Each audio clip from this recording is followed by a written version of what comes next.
And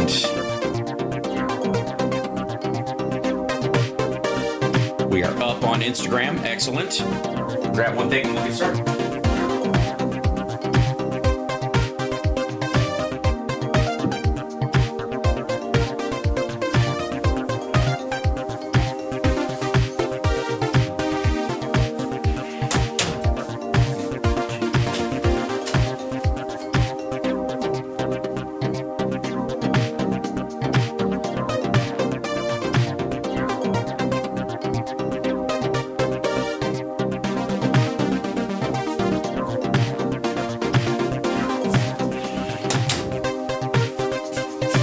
Okay. What's up, chat room? Hello, people. I believe I am up on YouTube. I should be. Let's check. Let's make sure. Because there's some random strikeages going on. Yep. YouTube's got me up. Facebook's all good. Shitter's good. Shitter's full. Twitch is all right.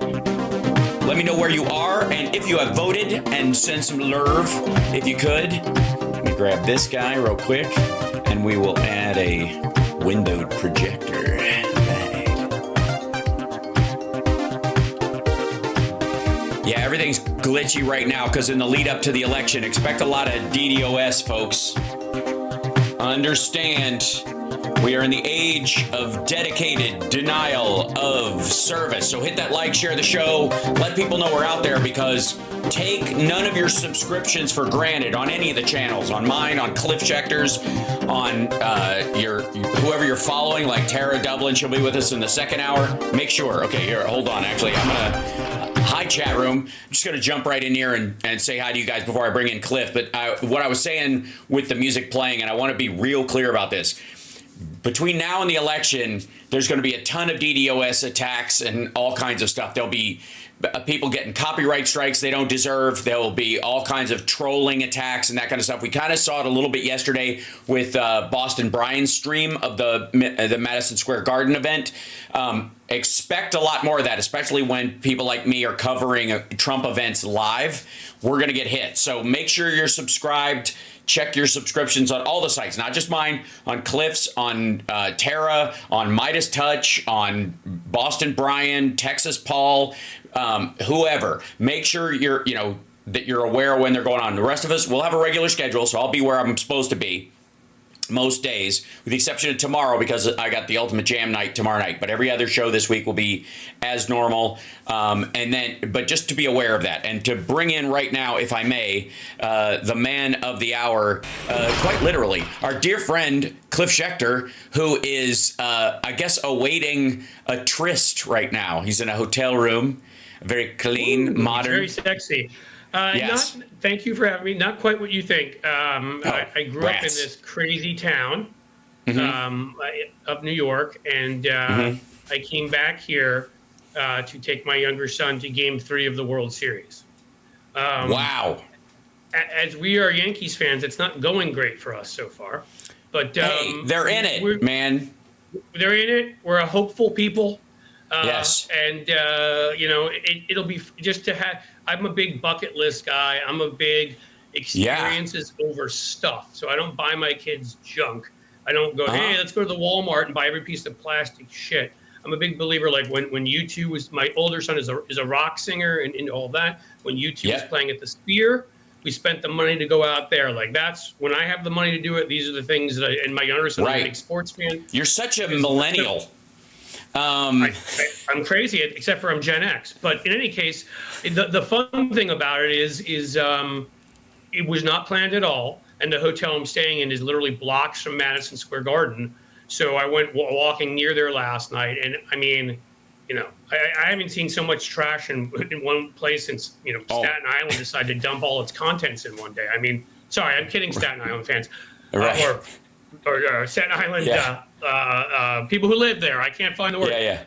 But I mean, Islanders. I should have said a Dukes of Hazzard rally is what I should have said. I mean, the point is that the people that were streaming out of there were so not normal in New York. They didn't look like they belonged here, which I really enjoyed.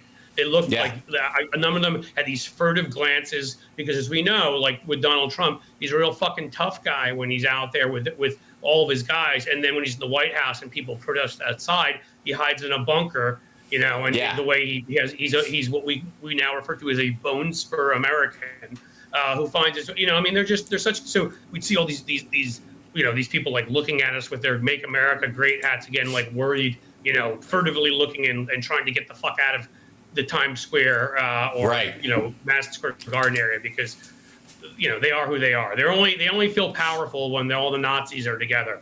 They're a bunch of fucking cowards when they're on their own. And we went today. I did a quick short I put up on my channel just about, you know, because there's a ton of garbage there last night, literally, you know, as well as garbage on the ground that they had to be cleaned up. And emotional, political, psychosexual garbage. Yeah, exactly. I feel better for all the garbage was cleaned today, and that is a metaphor for what we're going to do on November 5th. Yeah, exactly. It's yeah, absolutely. No, you know, they will disappear, leaving only a minor stain on the sidewalk for a couple of, you know, rains, and then that's it. And so one of the things, and I'm sure, you know, you've been following this and folks in the chat room. Hi, everybody. Thank you. Don't forget to support the show. Patreon.com/HalSparks. It's Hal Sparks Mornings, Megaworldwide. And Cliff Schecter has a live stream as well now on top of the videos he does at Cliffs_Edge on YouTube. So follow that and subscribe and all that kind of stuff. And, you know, a rising tide lifts all boats when it comes to subscriptions, I think. People, for one other thing, just one other thing.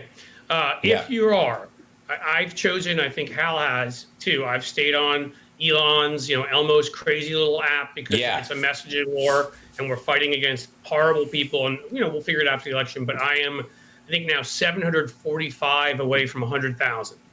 So if you're on Twitter, if you still are in that crazy place, I'm just at Cliff Schecter. I want to break the 100,000 barrier because then what I do gets paid more attention to, it gets further out there, and that would be kind of cool. So so help me say more insulting things about the right that are seen by more people on the right. There you go. Right. So let me let's see if I can open this without it playing. Shut up. Hold on. Okay. So needless to say, there was this business yesterday. So for those people that don't know, this is Tony Hitchcliffe, and Tony is known in the Joe Rogan circles as Kill Tony. And so he has one of the biggest podcasts / event shows on the internet. Now, is it as big as, I don't know, like Destiny or Mr. Beast or something like that? No.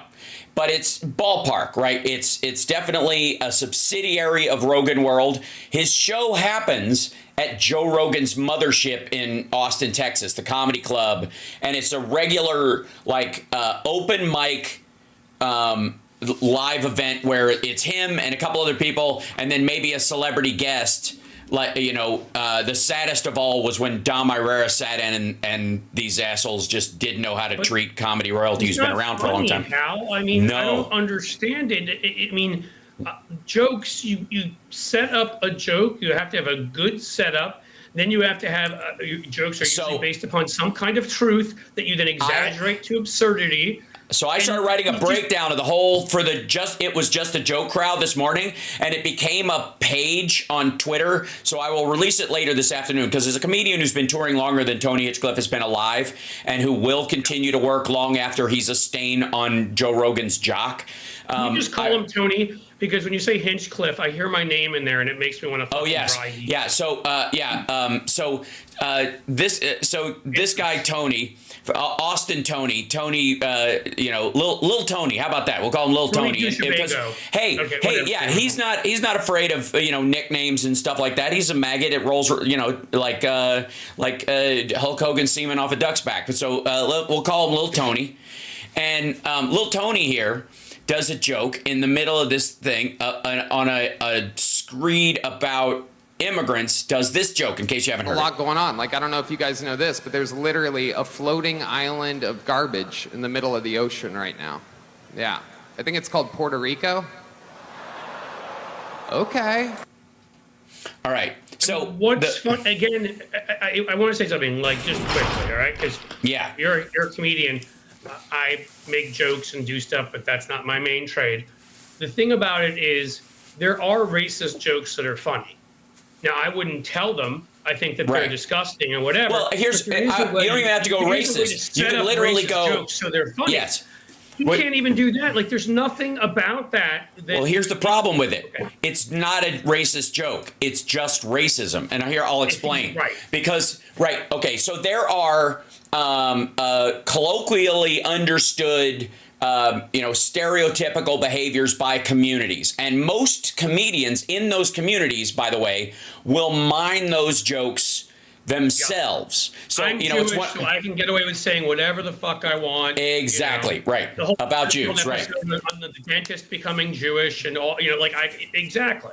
Right. Yes. So in this particular case, he's not Puerto Rican. He doesn't know anybody's Puerto Rican. He lives in Austin, Texas. He's, again, a multi-millionaire because of his association with Joe Rogan and his free use of that space and this little show they've got running that generates a shit ton of YouTube money, and he's got sponsors. And that will be where we see if there's actually any rubber to this road, is whether his sponsors take a fucking hike. He'll still keep fucking Manscaped and whatever the shit is still out there that just does everybody and doesn't get involved. But so here's the issue. He did lose a bunch in 21, which you probably know. Because he went on a racist rant against an Asian performer before him, used the CH word to describe somebody who was Chinese, and said a bunch of other anti-Asian slurs. He lost at the time his agent. He was unbooked from all sorts of shit. So this is not, this 2024 thing is not a first for this dickhead.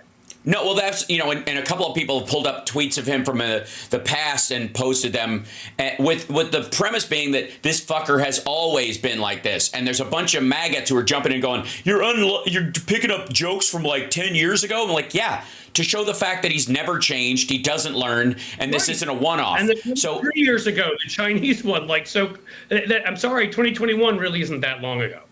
No, right. So the joke, here's the problem. Let's talk about the mechanics of the joke and why it fails on its merits. So even if they're like, but my Rickles. Okay, first of all, Don Rickles, rest his soul, was a genius, and he built bridges his entire life. He was a loving human being who joked about these things, and you knew he was joking. He built a bridge and then played with matches near the bridge as a joke about burning the bridge, but never actually went through it. The other thing, too, is he looked like a fucking frog. And ugly people are always punching up in society, no matter what race, color, creed, background they are. They are always punching up. And so Don Rickles had a kind of harmless nature to him because he looked like a frog.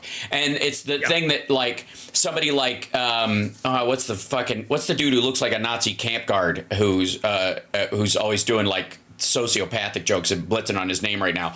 But if you're good looking, you can't just automatically start shitting on people because the crowds are not going to give you that pass. You don't get an ugly pass. You're like, what the fuck are you bitching about? I mean, it's a good point that there are other factors involved in all. There are tons of other factors, including the room, and the audience perception of you matters immensely. Who they think you are and what they think you are, and whether or not they think you have the right to bitch about something. And even in that room full of maggots, you could tell. I mean, there's a ton of Puerto Ricans in New York, period. So the idea that he's just doing this weird one, but here's why it didn't work. It wasn't that it was racist. It wasn't that it was bigoted even. It was that it wasn't sufficiently racist to tie it directly to whoever they wanted. Because I guarantee if he'd have said, I don't know, if Gaza was an island and he just said Gaza or some similar thing, or he'd said Yemen, these people would have shit themselves with laughter because it would have associated. Here's one. If he'd said something along the lines of, there's a floating island of, cannibals or something, and then said Haiti, right? That would have been a reference back to the Springfield thing. It would have been racist. He would be a shithead for it. Yes. But at least there would be, it would be referring to something that would make so people would understand the joke. Honest, you're absolutely right. If he'd have said Haiti, he'd have gotten away with it. Yeah.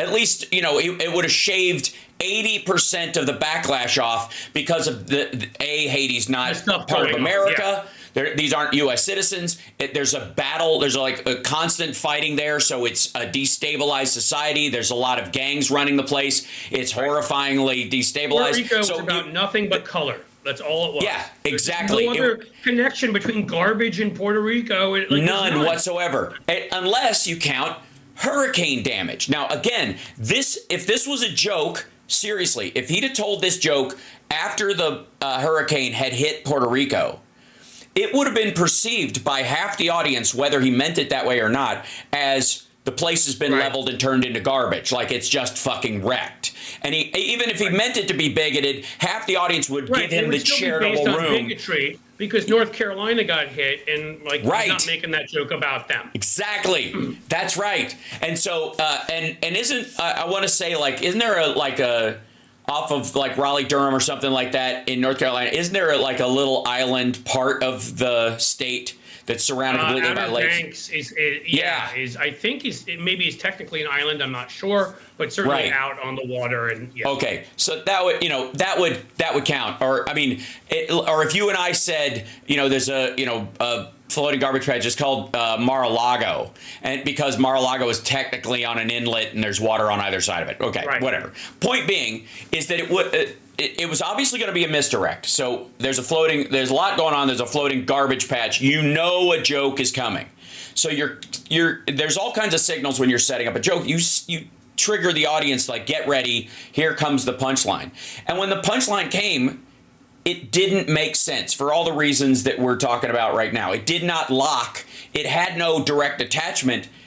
And therefore, it was not worth the risk, the bigotry, or anything else, unless you simply wanted to shit on the idea that we have to deal with Puerto Ricans being Americans. And unless you simply know that you're at a Nazi rally, that you're at a rally that is recreating 1939. It's also key to give the context to this. Yes. New York, they can say whatever dumb bullshit they want to say.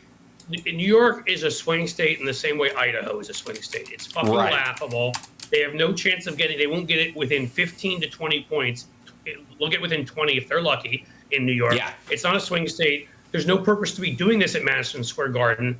The purpose to do this at Madison Square Garden and hold this is to send a signal to your Proud Boys, stand back and stand by, to the Proud Boys and Oath Keepers and everyone who's wearing a yellow tie and a black suit. They're wearing yellow and black. Right. Is that they know they're going to lose. And you magically, by the way, you see today a lot of the handicappers who I've been ripping on and you have for a while laughing at them. Yes. Who we know for clicks for saying Trump's winning are magically moving their numbers in Kamala's direction because they did their little careerist thing for their boss, Peter Thiel. Sure. Nate Silver. They did their little thing for clicks, and now they don't want to look like idiots for all time. So they're moving their prognostications back towards Kamala. And so the point is that they can claim for next time that they were right. That they we called it at the end, which is the same thing. Which is just. But the point that I just want to make quickly is the only purpose, for having the thing at Madison Square Garden, was the symbolism and message that it sends to your hardest, craziest Nazi supporters, like the guy that got up there and advocated genocide or whatever he did, is to send that message based upon the 1939 rally there, and to wink and nod and say, I want you to go out and attack people on election day, before election day, because they know they're going to fucking lose. And Trump is so angry already about it that to validate him, he needs violence. He needs people to pay for the fact that he's going to lose.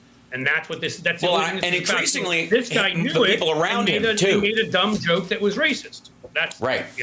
Okay, that joke got so much play that people almost missed all the other racism that went on. To some degree, Trump's speech was as racist as anything he has ever done, is as violent as anything he's ever done. Meanwhile, I want to show you this real quick. Latino men flirting with supporting Trump. I don't think we could have asked for, who's the guy? I apologize, kids. Bunny, whatever his face is, the rapper that came out afterwards, and Latino rapper, a big one. They came out and said it wasn't going to endorse, and endorsed Kamala Harris because of it. That young Latino men, listen to him. Like I think couldn't have gotten a better gift from these fucks than to admit who they are in the last week.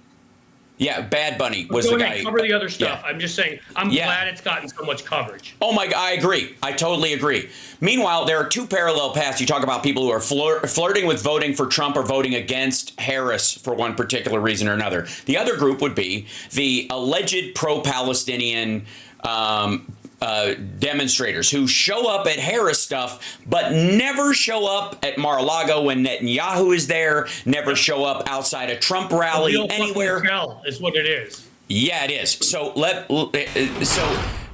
me show you this little moment. This is Rudy Giuliani talking about the Palestinians. September 11 was our darkest hour. October 7 was Israel's darkest hour. I would argue that, Israel's darkest hour was its genesis. That would be the Holocaust. But I see what he's talking about. They are our best friend. I worked for Ronald Reagan for 8 years. Ronald Reagan said, we have to be there for Israel always because they are always there for us. I mean, Hamas is not there for us. Iran is not there for us. They want to kill us. And the Palestinians are... Okay, so this is the part that coming up right here that I think people need to pay attention to. The rest is to kill us at 2 years old. They won't let a Palestinian in Jordan. They won't let a Palestinian in Egypt. And Harris wants to bring them to you. They may have good people. I'm sorry, I don't take a risk with people that are taught to kill Americans at 2.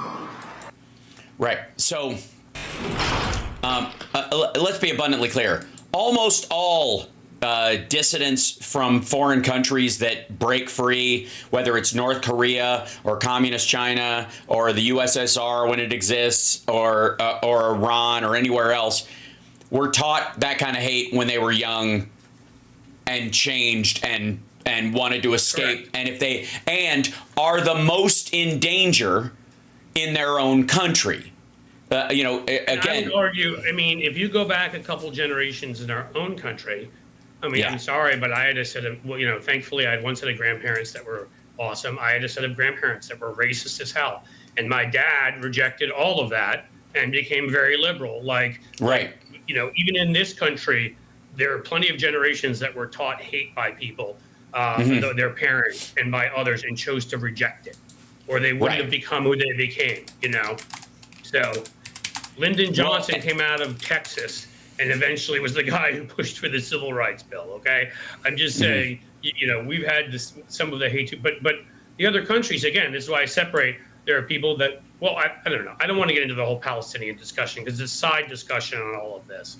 But the reason I bring it up because this is Trump brings up it's about genetics and all that kind of stuff. Like, this is a big fucking Nazi rally, and the idea is that because you move the target from Jews to another group in some particular instance, it becomes less of a Nazi rally is fucking bullshit. Especially if you're an evangelical Christian or allied evangelicals like Marjorie Taylor Greene, of the ilk that they believe that Israel has to exist to bring about the end times, and all the Jews need to move back there so they can be killed. Right? Not because you want them to have a home. We can suffer. It's a corral. They're raptured up, and I've always told them. I'm sorry, Hal. I don't know your background, but if you're Christian and you get raptured, I'm taking all your shit when you go up there. If I'm still here, I don't know if you have a nice car or a nice house. Sure. I tell all my Christian friends, I'm like, I'm going to be. I'll be butt naked with a harp, I guess, sitting on a cloud.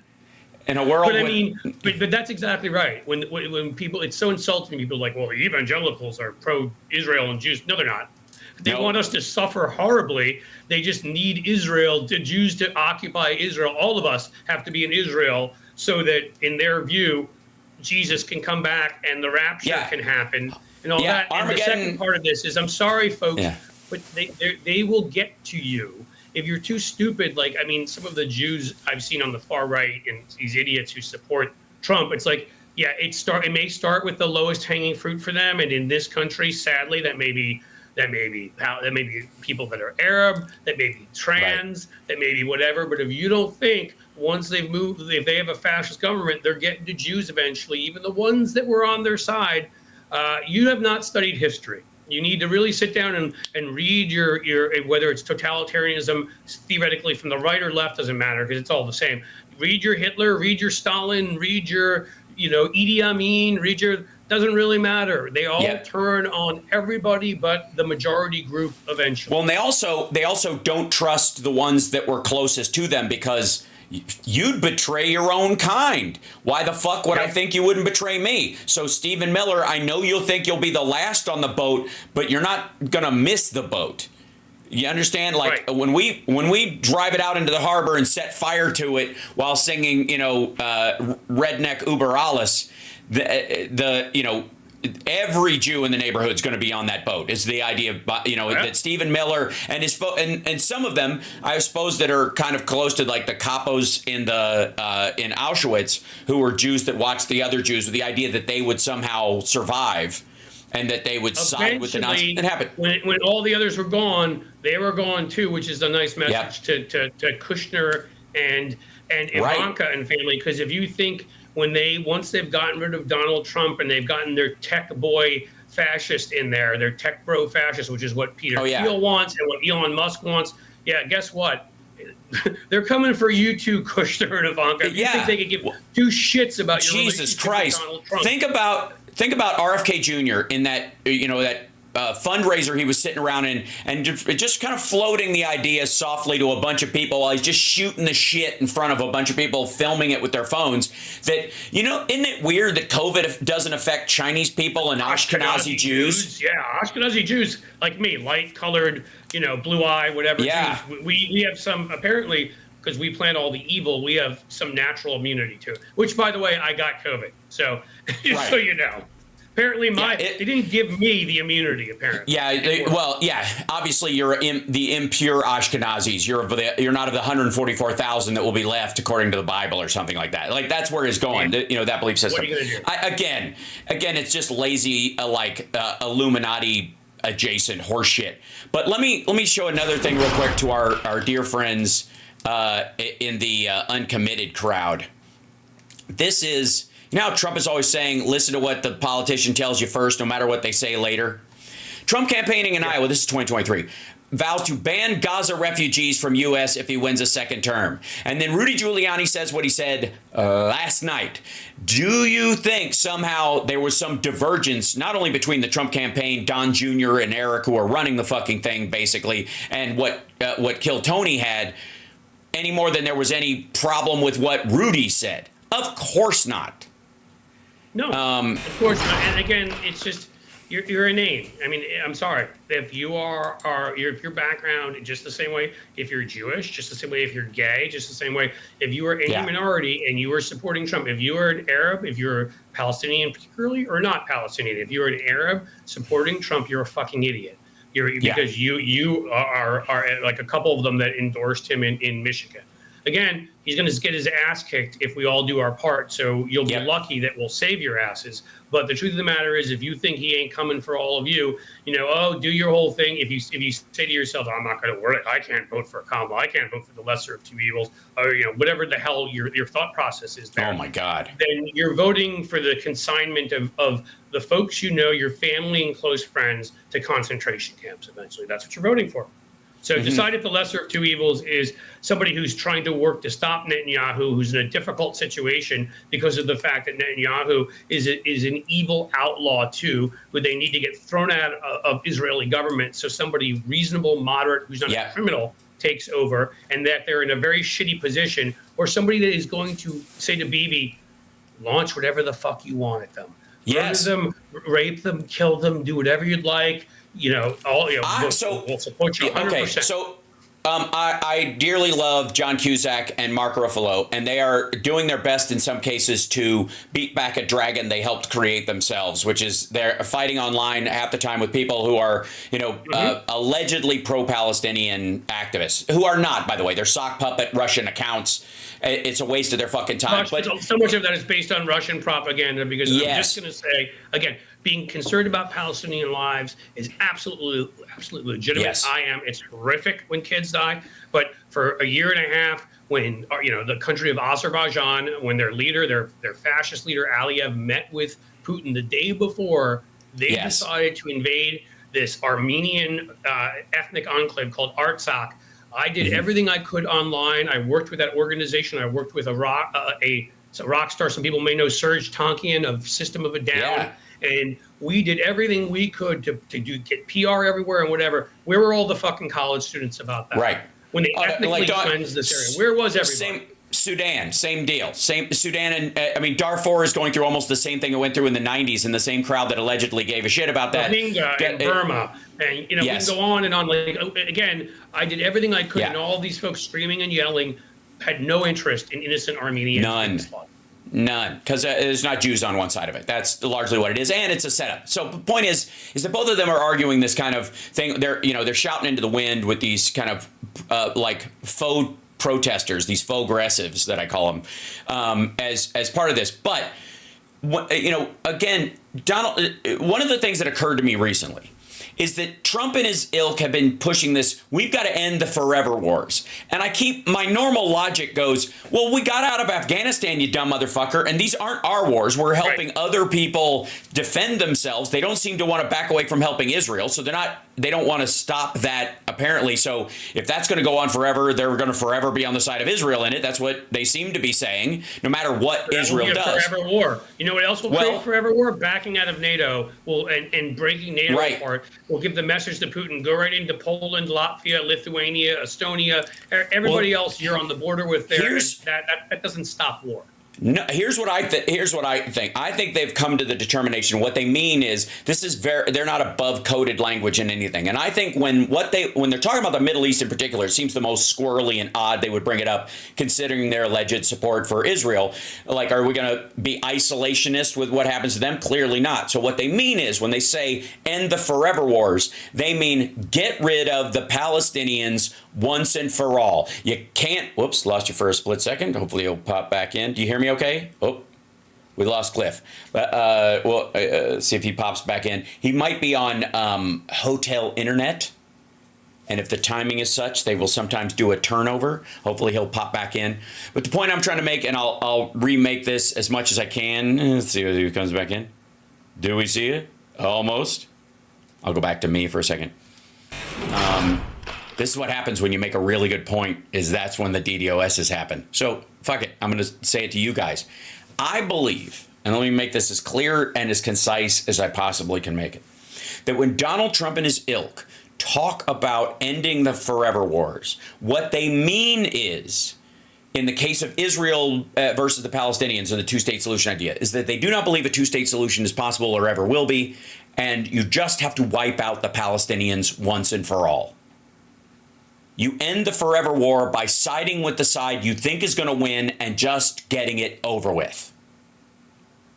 This is why they side with Russia, because they perceive Russia as bigger than Ukraine. And look, it's eventually going to lead to them losing. So let's end the forever war by just siding with the side that's going to win and getting it over with.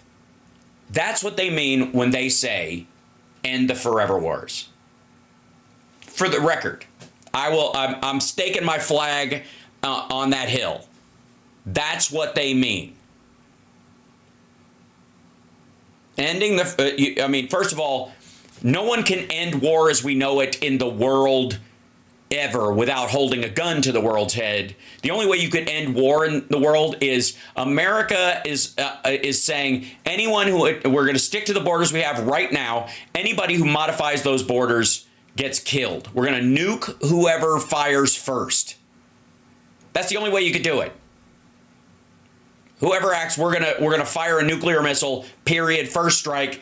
Any country on earth, if you cross your border and attack a nearby country, we're going to nuke you. That's the only way you could end war in the world. It wouldn't work, obviously, but it's the only even premise of how you could do it from an external circumstance. You would have to set up, if anybody remembers, Gort from The Day the Earth Stood Still, the robot that stands there and is basically just a walking weapon. And if the alien, if anything happens to him, and if the alien decides we're not worth saving, the robot will just fulfill his mission to kill everybody. It's just like, all right, you guys aren't worth saving. I'm going to kill you guys. And the only way you could stop him is by saying, Klaatu, Verata, right?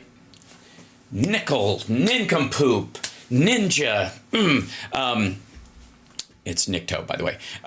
Right? That that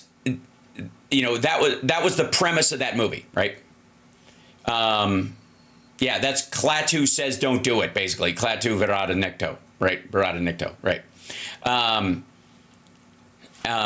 And other than that, like, I don't know how, I would love to hear one of these assholes explain how we're going to stop war in the world that we don't participate in.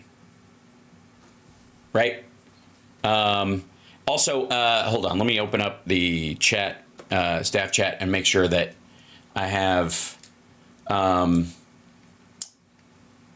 in the Discord, which I don't have currently open, but it will in just a moment. Let's see what the thing is. Because I don't know, like, make sure that, here we go, staff chat, there we go. Did we lose Cliff? Is he able to come back on? Is it an issue on his side? Can we check with him?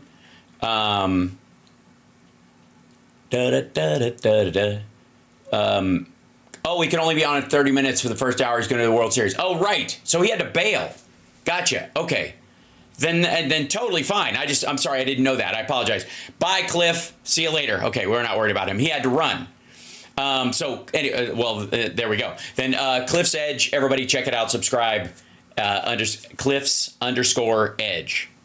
That was my bad. I'm sorry, Andre. I did not see that note that he could only do a half hour. Sorry about that, Cliff. You're awesome. Peace. All right. Good. I'm such a pro. You know what I mean? That's the thing. That's what's up. Well, good. Then I can show you guys some other stuff, by the way, and say hello to the chat room again. Boink. There you guys are. And I hope they win. I mean, it's I don't know which side I'm supposed to be on, but go Cubbies. All right. So so here you go, ladies and gentlemen. This is one of the latest from Nebraska, I think it was. Combined. Yes, it is. Okay, so this is an area in Nebraska, right here, that Biden won by 7 points. And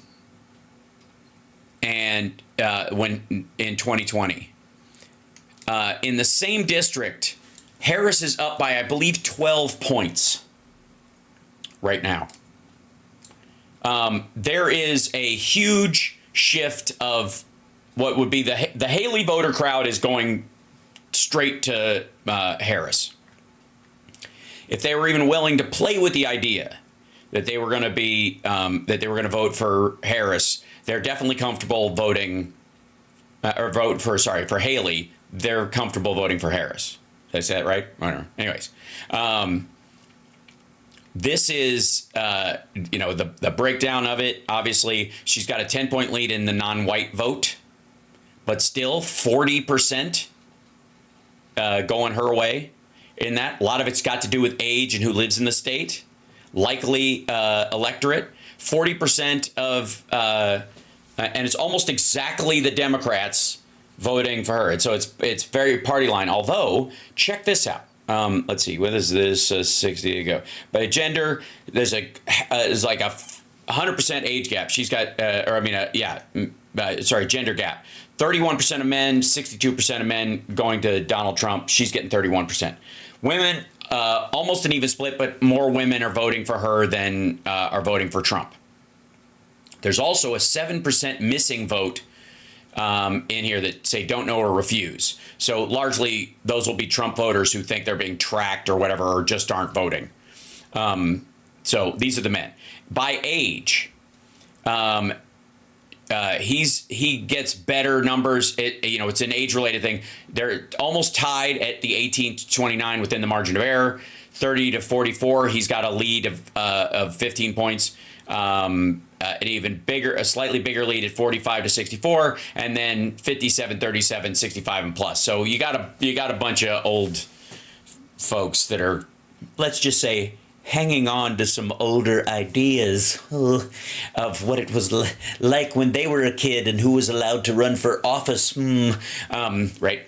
Race and ethnicity, obviously, white people, he's got 56% to 39%. Still not a wipeout. We're not talking 80-20, which is what it used to be. Non-white, she's winning by 4 points, 49% to 45%. This is, by the way, where this whole like great replacement theory panic comes from. It's this idea that white voters are just automatically not going to vote Democrat, and that they've scared, and because most voters are older, most people tend to vote more consistently when they're older. And so if you're talking about a group of people you can scare with racism or motivate with racism, that's who you're going to get. That's them, right? So for a while, then this is going to shift, and they're like the browning of America, when it's not really. It's just that the younger white people are going to start trending this way too. You still got fucking 60+%. You know, this idea that it's going to be a majority minority country anytime soon is I mean, we're talking decades in the future, and it's so weird. I mean, it like it doesn't even, and it's not even something. Like in an attempt to kind of like dunk on Republicans, it has this sort of backlash effect, which is what you get with like maybe 8% of these people. Like, they're really trying to kill me. Like that's that crowd. They're not like, I don't dislike brown people, but why are they trying to wipe me out because I'm white? Right? There's like 8% of those folks in this. Most of the younger ones know that that's not how it is. And as this number of like white voters gets, the younger ones get older in the modern age, as opposed to just being 65 plus, which really means 70 and 80 in this case. They'll have different attitudes about a lot of stuff: gay marriage, women's rights, those kind of things, and race. Doesn't mean they're not printing new racists all the time, because they absolutely are. I don't think anyone would be surprised if you went to, Turning Points USA, and you're basically like, oh, this is like a recruitment thing for a Klan rally. This is ridiculous. So, but here it is, Congressional District 2, which is, is a big deal. This is, you've got 1, 2, and 3. Here you do. In 3, Trump is winning 72-21. In the first district, he's within the margin of error almost. Their margin of error, I think, in this is 5%, because that's the dunno zone. 4% is usually around that, 3.5 to 4, depending on how much they trust it. So they're really tight in this one. But in District 2, she's up 54-42. That's huge. And the undecided number is like this, in terms of the areas, the lowest of the congressional districts. It's 4%. Sorry, Mike. It's 4%, 6%, 5%. 4% in District 2 have already, have not made up their mind, don't know, or refused. So there's less persuadable voters in there than almost anywhere else. Has a lot to do probably with age overlap, more urban area. So pretty cool. And that's, again, that's the New York Times Siena poll in Nebraska's 2nd congressional district. She's beating him by 12 points. Biden won it by 7 in 2020. And they redistricted it to try and drive that number down, and it didn't help.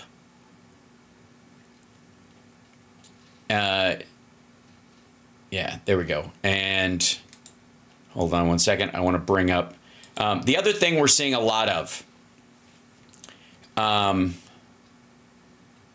is in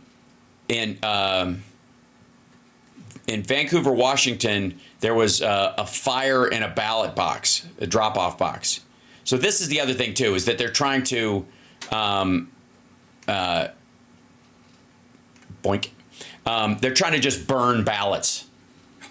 And if you got a district where, let's say it's 1,000, let's say there's 8,000 spread in the votes in a congressional district, not if you don't think you're going to win the state, but you can win one of the other areas, you can dampen the turnout or any of that kind of stuff.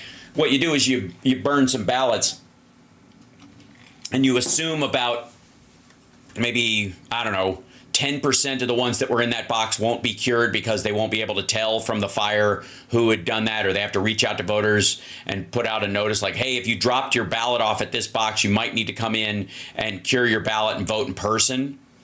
So there were arson fires at ballot drop boxes in Portland, Oregon, and Vancouver, Washington. Again, some people are like, who wants to bet it's MAGA? I wouldn't disagree. That would be my primary suspect as well. But there's also enough just kind of like, I don't know, asshole Antifa-ish adjacent, borderline like burn the system down crowd that would do it as well, because it would set one side against the other. Again, it's too easy. Again,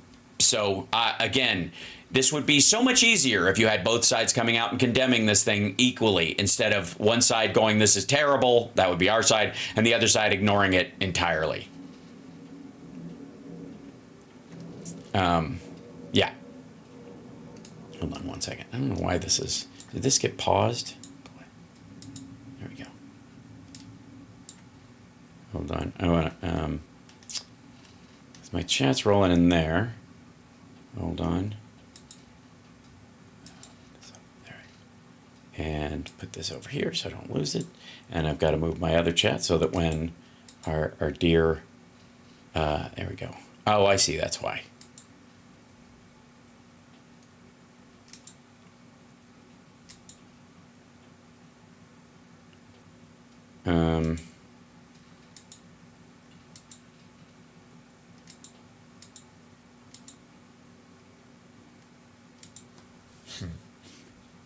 Something's odd. There's something happening here. Yeah. I'm still up on the air everywhere, right? I haven't been dinged. You guys seem to be moving okay. I'm just checking on something right now. Let's see.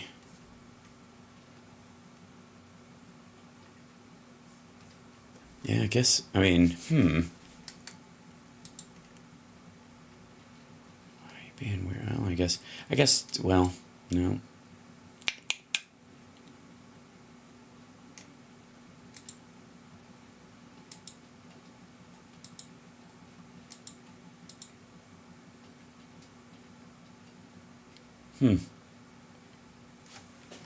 How very odd. There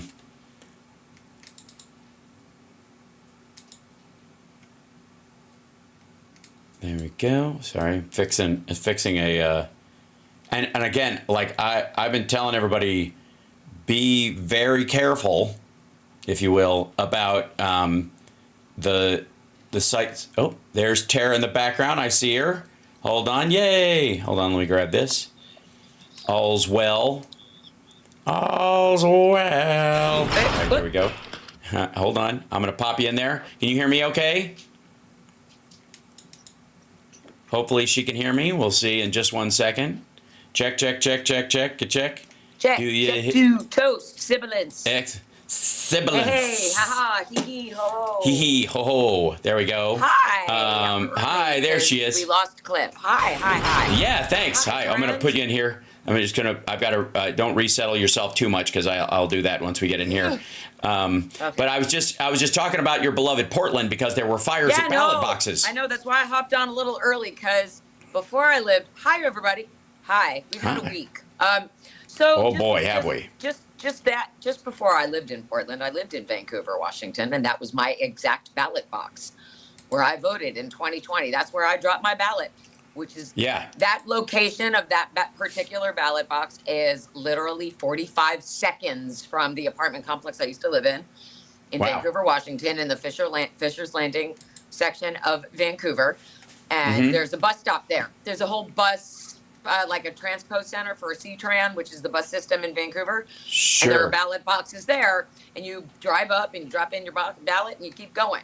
So that's why it's super easy for someone to set it on fire, because you can just throw a cherry bomb in there or whatever and keep driving off. You don't even have to get out of your car to destroy a ballot box. Isn't that nice? So it's lovely. That was, and I'm disgusted. Obviously, I am disgusted by all this, right? Yeah. Not surprised. I am not surprised by it, though. No. Because Clark County, Washington, which is where Vancouver is located, where I moved there in 2001, it was super blue. All of Washington, a giant, big blue, beautiful blue. That county slowly became very Trumpian red over the last 20-something years. And that is where I was harassed. That is where I was followed by Proud Boys and Oath Keepers after I wrote an article about Matt Gaetz and Joe Kent in 2021. And I'm not surprised to hear any of this. And, you know, our friend Joe Walsh is traveling all around the country to talk to Republicans and let them know that it's okay to vote for Democrats. And I've been begging him to come to Southwest Washington and Portland. And he's like, well, liberal, blah, blah. I'm like, no.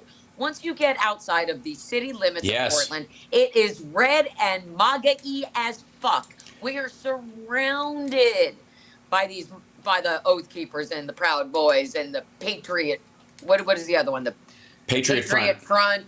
Them, all the 3%ers. They're all out here. So again, nobody should feel complacent in the burbs, because the burbs is where the white flight goes, and that's where all the reddest people live. They don't live in the city. So hearing this a week before the election is incredibly scary and disturbing, and this also tells us they know they can't win fairly. So they're going to try to cheat. They're going to try to blow up our votes. They're going to try to intimidate us from voting, which is why everybody should get to vote by mail, where it's completely safe and secure. Right. And this is fucked up. This is entirely fucked up. And the fact that it happened right after the Nazi rally, also, it's an interesting coincidence. That there was a whole garden full of Nazis last night in the heart of New York City. And some of the coverage has been accurate, but then some of it is like, Donald Trump held a rally where his rhetoric was... He talked about economics. Inflammatory rhetoric. Really? Economically speaking, we're economically speaking about economics. And this is also, before we get into the politics, this has been a very difficult week. I don't know if anybody is aware, but I have a sick cat over here. While my mom was visiting, Duke decided to develop a urethral blockage on Wednesday. And I had to take him to the emergency vet on Wednesday night. And if I didn't get him the procedure he needed, this is a condition that can be fatal in male cats. It's very common in male cats, but it can be fatal if left untreated. So there's a thing a Jewish mother wants to hear, is that your cat has something fatal. So I have been consumed with pee and urine and cleaning him up and giving him gabapentin and watching him, and Maxine hissing at him because he smells like the vet, and all the stress that goes with a sick cat, on top of Nazis and hate speech and Elon Musk committing election fraud and no one doing fucking shit about anything until the last minute of the week. The election day is a week from tomorrow. So, my head is screaming with a lot of things, but we get to hang out on this coming weekend. So, all of that. But there's just so much. There's just so much. But at the forefront of what we should be talking about is what happened last night. We should be talking about that Nazi rally and calling it a Nazi rally because it was a Nazi rally. We saw promoted hate speech is what we saw. And I don't care how many Jewish people were standing on that stage. They're fucking Nazis. Stephen Miller is a capo. Howard Lutnick is a capo. Anybody standing with Trump on that stage is a fucking Nazi and a fucking traitor. And I can say this, you know why? Because I'm a Jew, and this Jew knows a Nazi when she sees one, and I'm going to call you all out, you fucking Nazis. And if there are MAGAs in the chat who are okay with what happened last night, I would love to know why. Why are you okay? Why?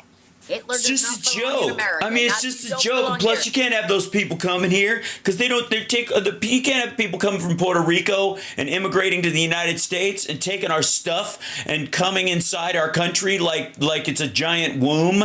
Okay. Did you hear that one? All right. Okay, Haterade. That fucking guy. The live comedian and the live painter. What? that lineup was like if the Titanic had already sunk on land. It's just ridiculous. It reminds me of his inauguration that nobody wanted to play. Right? It was remember like the Ark of the Covenant. They just they took the lid off the Ark of the Covenant last night and quickly put it back on. Right. They were all in there. If just the FBI had raided that place last night, that would have been amazing. Jesus. Amazing. I hope that there were, at least I know that there were 2 empty seats there with my name on them because I reserved. Yeah, it's weird. I totally forgot that I lived 3,000 miles away from the Nazi rally, and I just couldn't make it there last night. Shuck you darn. So, everybody who was there, there were people saying that there were actual Jews there putting on tefillin, staged. No real Orthodox Jew was in that place last night. Fuck you, Nazis. Fuck you all and your performative Nazi bullshit. Fuck you all. Anybody not covering that properly, USA Today, fuck you. Fuck you, Nazis. And I'm not going to stop saying fuck you, Nazis. And you're not going to run me out of anywhere. Fuck you.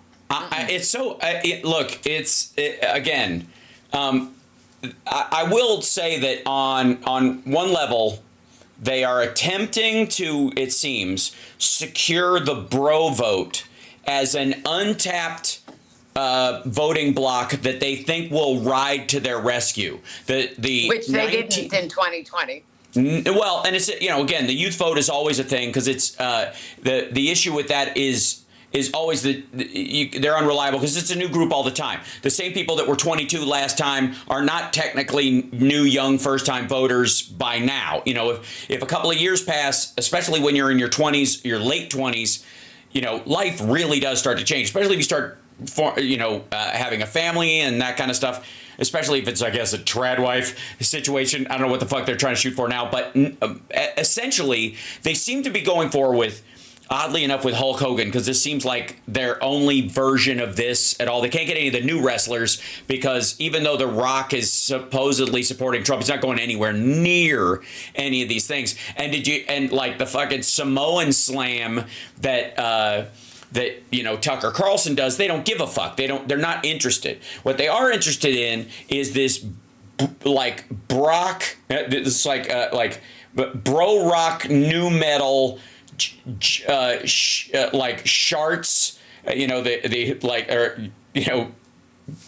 half pant, what's the fucking I'm trying to think of some of the like Limp Bizkit. They're going for the it's like the Limp Bizkit, Creed, Korn, aggro, early 2000s. Let's get a stripper in with the wacky morning guys mentality. Right, pickup artist. That go violent because the techniques just don't seem to work. Right? Oh, look, my God, it's very early 2000s vibe. Very much so. Very, very. I mean, the whole Joe Rogan, broski. Jack, we're gonna go. Lisa, it's not Nickelback. Leave them out of this. They're Canadian. It's just put a red hat on one of those red Solo cups. That's you. That's who you are. That's your whole aesthetic. I got you. You think it's funny to be all aggressive and skinny white young boy. Maybe you're a junior in college. Maybe you just lost your virginity at a frat party. I don't know. But what I do know is that cults are bad and Nazis are worse. So it's just, there's nothing cool about this. That's the other thing. They think that it's cool to be assholes, and no, it isn't. When has it ever been? It really hasn't been cool. It's not cool to be an asshole. It's actually it's pathetic. It's pathetic to join the bro cult, because what are you going to end up with? What do they give you? Like an inflatable doll to fuck when you go home? Is that what they gave them at the door when they left last night? Because no human woman will touch you. Like, it's just so sad. It's sad. It's pathetic. And all they have is their sad, pathetic Loserville. So they're bonded over their sad losing, and like, what are you going to do? Like, well, that's why. But here's the thing. That's why energy drink that's gone flat. Like, it's over, guys. It's like really. But that's over. why Tony Hitchcliffe. That's why Kill Tony was there. Was because that's the group. That's why he was on Rogan this week, because they're making a final play. Before this, by the way, I never heard of this Kill Tony guy before this. Yeah, all right. So Kill Tony is one of the reasons why, like, I'll show you. Hold on. Tony, see if I can bring it up on here. That like Shane Gillis, who got kicked off of Saturday Night Live for a joke, again perceived as racist. I think they went, beyond the window of what he actually did. I think they were being overly sensitive in his particular case, doing old jokes or whatever. But like again, you either do a mea culpa and go, yes, I've changed, or I wouldn't have phrased it this way now, or you go, fuck you, and then you get fired, which is whatever. That's what you do. So Gillis plays Trump. He does like a really good Trump because he's managed for a while to be the guy who looks like he's on Trump's side, who does Trump jokes. So he's really made he blew up in many ways doing Trump gags right to Trump supporters' faces, but relatively harmless, right? Still not good for Trump long term at all, but that's there. So he did this thing famously on the Kill Tony podcast, which has, I want to see if they have, 1.7 million views. And again, the Kill Tony's, the show. I want to see, hold on. I want to open this without it playing in the background, which is annoying. He has 1.8 million subscribers. Most of his stuff, and this is how you know they've got reach. You know how Fox has 12 million subscribers, but I get more views on my videos than they do. And you go, okay. This single episode with Donald Trump and Joe Biden, which is Adam Ray playing Biden and Shane Gillis playing Trump on the Kill Tony podcast, which they do live from Joe Rogan's comedy club in Austin. That's where his show is done on stage there. I think on Sundays. Joe Rogan has a comedy club. Like, what? He's not funny, so that's fine. It doesn't matter. Well, hey, those who can't do, buy the venue. Whoa, right? Okay. So that there's tons of that shit. I mean, Lovitz had his own club at one point too. Bless his heart. But he's kind of funny to watch, so it failed. Right. So, anyways, 20 million views. That is a viral video, full video. It's 2.5 hours long. 20 million views. That's why he's on that stage, because the people who watched that watched Shane Gillis play Trump on this thing and was seen as dunking on Adam Ray playing Joe Biden and being dumb because Adam Ray can't play strong Biden. Everybody can only play old forgetful Biden. They don't have a version of it where it's kind of like if your only Reagan bits were written in 1989 when he had Alzheimer's, right? It's literally right. They're just incapable. It's the lowest common denominator. And whereas Trump, the lowest of the hanging fruit. The reason why Shane Gillis and others can do Trump the way they do him is it's the same as Fattel or Jeff Dunham doing a puppet. It can say whatever it wants because it's a character. So Jeff Dunham can be a racist, bigoted fuck on stage, and he is. And because he's doing it through a puppet, he gets away with it. He can just go, how did you say that? Like he does, he plays the fucking Abbott to his puppets Costello, right? Mm-hmm. And gets away with being a fucking bigot. Like all the puppeteers get away with being sexist bigots because they use a puppet as the delivery system for the joke. It's fucking gross. All of them. And he's one of the, Dunham is one of the fucking worst. Okay. So in this particular instance, Gillis or even the Saturday Night Live version of Trump, you can kind of say anything you want. And I would argue Alec Baldwin's Trump. What's funny about it is that he's basically a living human Jeff Dunham puppet. He can say anything and it's all shock comedy because who the fuck would say something like that? Only with Trump, it's actually real. And this is what Kill Tony didn't understand about where he was.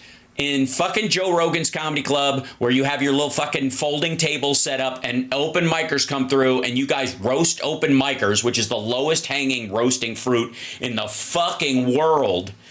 It's a morning zoo show that happens once a week. It's like the laziest fucking, Howard Stern 1986 Stern wannabe bullshit you've ever seen. And it happens once a week. That's the same audience, same shit.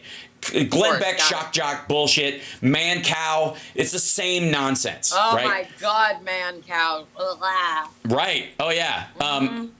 Remember, I come from radio. I know all of this shit. So. Oh, and I used to be, Mancow was in Chicago for a while, and every time I would be on his show, I would shit on him right to his face, and he at least thought it was funny because I put some work into it. Never mind the fact that the offices at the radio studio where he was looked like his decorator was Saddam Hussein because it was this giant picture of his fucking head everywhere. Anyways, the point I'm trying to make is that he was chosen because he says those shitty things, of course, like he's a puppet sitting on Trump's lap, and like, oh my God, how do you do this thing? But when you put him at a political rally where Rudy Giuliani is speaking and J.D. Vance is speaking and Donald Trump himself is speaking, it's a different room, and your inability to modify, to fix your set to the audience you're actually speaking to speaks to a lack of talent and an idiocy that he just does not seem to be able to grasp and never will. And that's where he thinks he's going to, he's a purist, or he'll get points in Joe Rogan land for this shit. But he may have single-handedly shaved a full point off of Donald Trump's voting returns in the next week. Fine by me. That's fine. Yeah. That's who they are. Exactly. 100% who they are. And then you had them trying to do damage control with several different tactics after the fact. And they were trying to separate themselves from it. And excuse me, but his comments were loaded into the teleprompter, which means they were vetted ahead of time, which means whoever looked at that script ahead of time was like, that's fine. Put it in there. Go on. And of all the people who worked for the Trump campaign, I think there's like 6 people left, they had someone named Danielle Alvarez give that response. I wonder why they chose her and not Caroline Levitt or Margot Martin, but they chose Danielle Alvarez to say, oh, that doesn't represent what we think. Yes, it fucking does, because Donald Trump, first of all, still doesn't understand that Puerto Rico is part of the United States of America, and he would go there and just throw more paper towels at them because he did fucking nothing when it was underwater. Again, that's also one of the things where, like, if you're going to draw attention to some place and say it's shit or something like that, you could say there's a floating garbage patch in the ocean. There's also one in the South right now. It's called North Carolina. Thanks, Kamala, whatever. Like, you could make a joke, right? You could build a joke out of that. It's all bullshit, but you know what I'm talking about. If you have any fucking sense at all. But the fact that he went to Puerto Rico, not only, again, is an obtuse racist statement, but on top of that, all it does is go, oh, yeah, I remember. What's the last thing that happened in Puerto Rico? Oh, they got hit by a hurricane and Trump was fucking throwing paper towels at them. That's the only thing. And then there's all of these Latino celebrities who showed up last night and between them have like 1 billion followers. Oh, my God. J-Lo, Ariana Grande, Bad Bunny, and a couple of other Latino artists. Oh, Mark Anthony. They've all endorsed Kamala. They have all shared their endorsements with their millions, hundreds of millions of followers, specifically yesterday, specifically after that racist shit came out, specifically going out of their way. Kamala Harris was actually speaking with Puerto Rican voters at the time that was happening. She was speaking with Puerto Rican voters in Pennsylvania because guess what? Puerto Rican voters are everywhere, not just in Puerto Rico. And so when you have such a glaring difference between the candidates, like, you can't insult an entire voting base while you're also trying to get their vote. It doesn't work like that. Just like you can't go to Michigan and insult people in Detroit. Just like you can't go to California and abandon your voters in the desert in the dark. Just like you can't say I'm your protector and then threaten to take away our rights. Apparently you can. Fucked up. You can. So guess what? Guess what people are going to see and hear? Guess what? Stop telling us we're not seeing and hearing what we're seeing and hearing. For J.D. Vance to tell Jake Tapper that Donald Trump didn't say that we were the enemy from within, and then Donald Trump repeated that fucking line last night where J.D. Vance was. So, again, stop it. The Russian propaganda 101 doesn't work on us. The Nazi shit doesn't work on us. We know what you're doing. You're doing it right in front of us. So we're going to keep calling your shit out. Even after the election, even after you whine and complain and kick up a fuss and pretend none of this is real and try to rewrite our history, fuck you. Yeah. We're not going to allow you to do it. We're just not. No. One of the things that, you know, when you're talking about people coming out and just kind of doing the sales pitch on behalf of, you know, like, uh-oh, we got in trouble with this group. Throw the one we have out there and they'll cover for us. So one of the things... Yeah. So... one of the things, and I'll point this out, you know, again, sorry, here it is. I'm not JoJo. How dare you cheat on me? I'm just kidding. Yeah. So I'm your only Jersey girl. No, I'm sorry. That's right. You're in Portland. There's plenty She's of actually there for all of us. Yeah, yeah. Okay. So this fucker. They played Dixie when he came out on stage. Right. So that's what I was getting to. I bet he wasn't even aware. I bet he was not even aware of how they were racism, how they were just like tokenizing him as he walked out on stage. Now, I want to play something. Man. Here's our African American. And we play Dixie. I wish we could go back to the land of cotton. Old times there, Good not times there, forgotten. we're not forgotten. Look away. Look away. Look away. Look away, Byron Donalds. Look away, token. What the fuck is this racist shit? I mean, it's so here's the thing. So one of the other things that is a talking point on the Republican side of things is this idea we're not a democracy. We're a constitutional republic. Okay, first of all, fuckwad, we're a constitutional republic that picks our representative government via democracy. They're not mutually exclusive. They don't separate at all. Like that's like saying we're you know. I don't know. We don't have feet. We have a bicycle. Like, motherfucker, we have feet to push the bicycle. Like, what are you talking? I'm riding a bike. I'm not walking. You're like, no, you're traveling via bicycle. They just don't want to use the word it's so lame because it's too close to Democrat. That's why so listen to this. Constitutional Republic because it's closer to because Republican. Of Republican. Well, that's again, but there is a difference between the parties. It doesn't work like that. The Democrats focus on one person, one vote, and have for the entirety of their existence. The idea is that they wanted to make sure move away from a lord and you know landowner kind of method of government to an individual mandate from the people. Right? That's what Democrats always have fought for. Republicans have always fought for removing that and allowing someone in a landholder position to vote on behalf of the dum-dums that work in their fields. And this has always been around. Okay, so let me... And the argument about the two different thought forms, even though the Democrats and Republicans did exist at the time, they are stemmed from the same argument that happened during the writing of the Constitution. I want you to hear what he says. Senate filibuster frustrates both sides of the aisle, let's be perfectly honest, but it is there to protect the will of the minority in our country. The framers understood that we are not a mobocracy. We don't believe in pure democracy in America. We are a constitutional republic. And the Democrats don't like that because they simply can't get their way when they happen to amass power. The Senate filibuster. Every accusation is a confession. Oh, my God. They don't like it. They don't like it when it has to be fair. That's right. So primarily, here's the issue.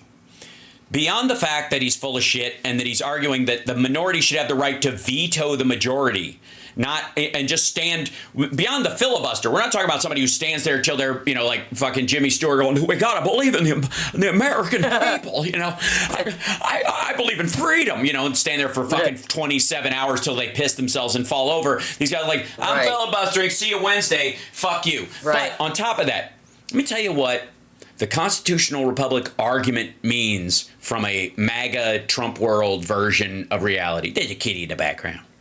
That sick dude. Dude's gonna. Yeah. I mean, oh my God, he's pissing everywhere. I know. He's still on drugs and he can't control anything, and it's so fun. Anyway, keep going. Yeah, I understand it very well. We had those issues with Chud as well. Well, he had to stay in the hospital for 2 days. Do you know how expensive that is, friends? And do you know how expensive special urinary diet is for the rest of his life?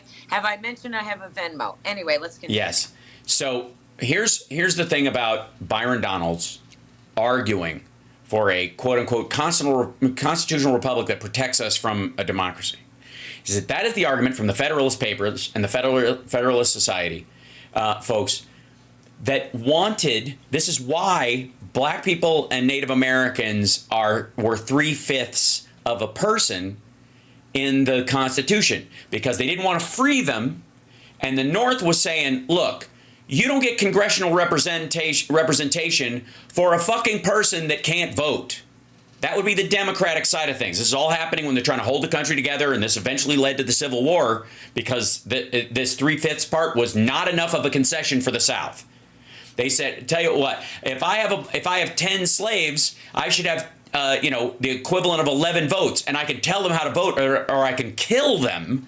And the North was saying, no, if they're not citizens, they can't vote. And you're like, well, it's got to be something, because there are freemen down here as well. There are black slave owners. There are black people who, in New Orleans, there was a woman who it was a black slave owner, well known amongst everybody else, who was particularly cruel to her slaves, was black herself. One of the reasons why some of the cruelty happened is because this African lady came over who was like, yeah, no, we just kill them over there. We don't do all this British Christian nonsense. You don't really believe it anyways. If they fuck around, they find out. So she was particularly awful. And so they were like, well, I guess technically she's free and black, so it isn't just black people. So we'll make it so that black people are 3/5 because only 1/18 of them have rights.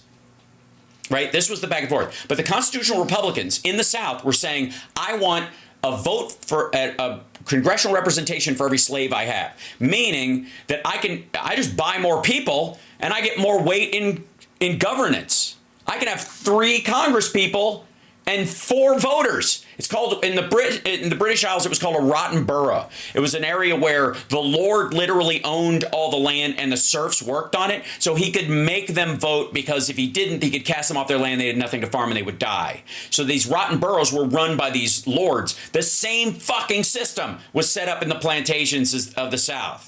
And that's why in the North, they were like, we don't want to count slaves at all. They can't vote. They don't have a say. And until you want to set them free, then they get a vote. That's our line. And they were like, nope, never going to happen. So they came to the 3/5, which was more than half. It was a big win by abolitionists and people in the North, and a big loss for the South, which was one of the reasons why the Civil War was fought over slavery. It wasn't about economics. It wasn't about fucking religious freedom or any of that shit. It was over slavery. They wanted to own slaves, tell them how to vote, and have more representation in government because of the physical bodies they had on their property. And the fact, fuck me, that Byron Donalds is arguing that it not only is the 3/5 thing a problem, it should have been 1/5 or none at all. This motherfucker is arguing for why he himself and none of his progeny and his ancestors should count as a human being in the United States of America. I don't understand. I don't understand it. I don't get it.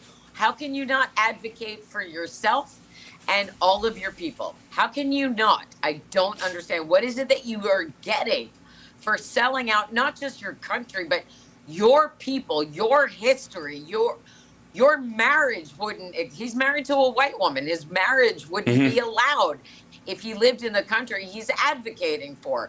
This disconnect doesn't make sense. It literally doesn't make sense. And then there's no answer for it, because it's not like if you sat Byron Donalds down in a chair and said, why do you vote against your own best interests? Why have you aligned with sundowning Schittler, who does not see you as a full human? He would not have an answer. I don't know what the answer is. It's so incredibly fucking frustrating to watch this happen in our country. It's just, the irony too. Byron Donalds, who is what we should call him from now on. He should just be Byron Donalds. Byron Donalds. Irony. Because the irony. Donald should have it should have an apostrophe. Byron is Donalds. He belongs. He is Donalds, to Trump. He's Donalds. So that's he's ironically named already. Byron McDonald's. I don't know. Fucking hell. What? It's just an embarrassment on the global stage that the world can look at this and go, what in the entire fuck is wrong in there? Because we don't know. No. Let's be abundantly clear, though. A big chunk of the world, especially the part that Trump is courting, looks at America and goes, what are they even bothering to try and work this shit out for? Because as much as we're murky and we're dealing with this shit, there's a bunch of countries that have just drawn a line and said, fuck it. I'm a big fan of Japan and Japanese culture, but it is a culturally and ethnically monolithic country. You can't become a citizen if you're not Japanese, right? China's doing the same thing, and they're doing it worse. They're saying that only the Han Chinese count. This is straight up Bavarian Germans versus, you know, the rest of the Germanic world, Austrian Germans and that kind of shit, which is why, you know, where Schwarzenegger's dad sided with the Nazis, eventually, as much as he might have shared some values, his son turned on it because he recognized, just like everybody else, that eventually they're coming for you. There's only one version of pure. Fuck that. Russia itself is a Muscovite empire. It's the St. Petersburg and Muscovite peoples, the particular Eastern Europeans from that group, believe themselves to be racially and ethnically superior to the fucking Kazakh Russians and the fucking, you know, the rest of the community. They're just meant to be controlled. These are slave states owned by the Muscovites. That's the whole fucking point. That's why they can wipe out the Ukrainians. That's why they don't think the Ukrainians actually have an identity, and they just want the genetic material of the like Eastern Ukrainians, which they view as genetically Muscovites. This is and Trump last night with his fucking genetics, believe in good genetics and good genes. I wish I had their kids fucking shit. Unreal. It is unreal. First of all, he didn't mention Ivanka last night, apparently. Guess he's mad. Oh, he's mad she's not campaigning for him. And she's still with her Jewish husband, and she converted to Judaism to be with him. I would love to know how Stephen Miller thinks he's genetically superior to anything. That fucking rat bastard capo piece of shit who separated nursing babies from their mothers at the border, presumably so he could eat them. I'm not really sure. But Capo Nosferatu, we don't claim him in the tribe.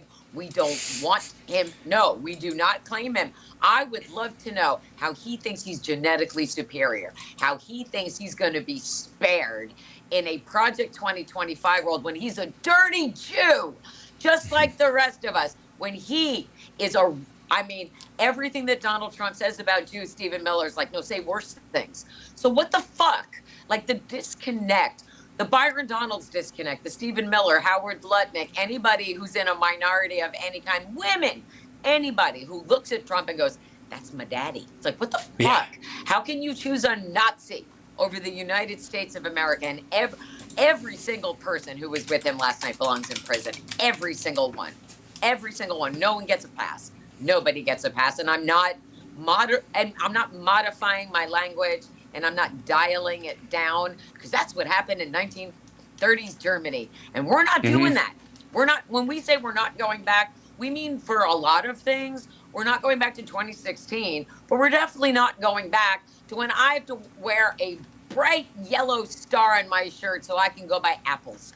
No, we are not living like this in the United States of America in 2024. No. There is only one star that any Jewish person should ever wear in public, and I'll see if I can find a picture of it for you. Yeah, here it is. There's only one. This is a choice. It's a choice. That would be this one. Oh yeah, there you go. Ladies and gentlemen, Dream Child. And to our this is a lovely man named Paul Stanley, also known as Stanley Eisen, a former cab driver from New York City, who created an empire of music and is a lovely fucking human being. He is a lovely Gene Simmons is MAGA, so that's sad. I don't get. Did I bring him up? You brought him up. No, I'm bringing up this guy. Same band. But I'm assuming that Paul Stanley and Gene Simmons no longer have a relationship. No. Can I assume they do that? not. Can I assume that? The tour has ended. No, he's not MAGA. Paul is absolutely not. Paul's a decent human being. Paul is one of us. We claim Paul's him. a sweetheart. We love him. And a good soul. And he was born with a birth defect that made his ear deformed. So it's one of the reasons why he grew his hair and kind of started hanging around hippies and rock stars when he was a kid. And that he had to cover his ear because he was ashamed of his malformation. Yes. Paul Stanley, again, Stanley Eisen from New York City. Makes his mother very proud. Yes, he does. Made his mother on all fronts. He's got great kids and a great wife, and he's got great friends, and he's a lovely fucking dude. And on top of that, if I may, all the millennials and the Gen Yers and all that stuff who think that guys in my generation grew up with some sort of rigid view of what masculinity is, piss off, you Limp Bizkit loving douchebags. You have no idea what you're talking about. Sit the fuck down, and I'll show you pictures of him hanging out with David Bowie. So I'm just going to say, put up the pictures of Bowie, put up the pictures of Prince, put up the pictures of Depeche Mode, put up the pictures of Duran Duran. Put them all up. The early 80s new romantic movement, Adam Ant. Look at Adam Ant, who has inspired J.D. Vance's look. So I believe that J.D. Vance is either in an Adam and the Ants cover band or a Susie and the Banshees cover band in his garage somewhere, because that eyeliner is so Gen X, so mid-80s hair band, maybe on the cut, maybe something like Wasp or something like a mid hair band from the 80s, but still, don't tell us that we're confused about anything, because if we could look at Bowie and we could look at Tommy Lee in full makeup, we can we can cope. I don't know why people don't get it. People who didn't live during this time, people who didn't have the 4 individual Kiss albums like my brother did, right? Yeah, and like I do. I don't do. I'm with But Kiss the best music. one was Ace Frehley's. Let's all acknowledge that Ace Frehley had the best solo of the 4 Kiss solo albums. Yes, it's the best guitar one, but it is not the best overall album. Paul's is the best overall album. And it is the one, as a Kiss fan, I listen to the most. There are definitely songs on Ace's stuff that rotated. Look, Ozone, Snowblind, I'm totally with you. The first Fractured Mirror, I'm not yucking your Kiss yum, ever. I would never yuck your Kiss yum. But like the song Goodbye off of here, like most people will focus on Hold Me, Touch Me, but the rest of this album is just like top to bottom cool. But look at the picture here. I want people to look at this. Is the cover art for Paul's solo record when they all did 4 solo records. And then I want you to tell me that a generation of Kiss fans became hyper masculine alpha male douchebags out of nowhere. They did not. Kiss fans are you want to talk about mensches of the rock world? Kiss and Metallica fans are the most huggable fucking people on the planet. Meanwhile, don't get me started. I'll die on this fucking mountain. You can come for me. And unfortunately, when you brought up Wasp, Blackie Lawless became a borderline QAnon for a while, which is super weird and stupid. Scott Stapp from Creed is no better. So, there's something about that mid sort of like I had a hit. Rocker Christianity is the worst kind. Rocker Christianity is the worst. It's as bad. Christian metal for us. None. 0. Well, no. If you started there, like Stryper, fucking To Hell with the Devil, great fucking record. I've seen them live multiple times. Oh my God. I have a joke in my act for only when I'm doing like metal cruises and shows like that where people can it's 2 fucking deep reads, but that tracks their album titles by how much they were getting laid on the road.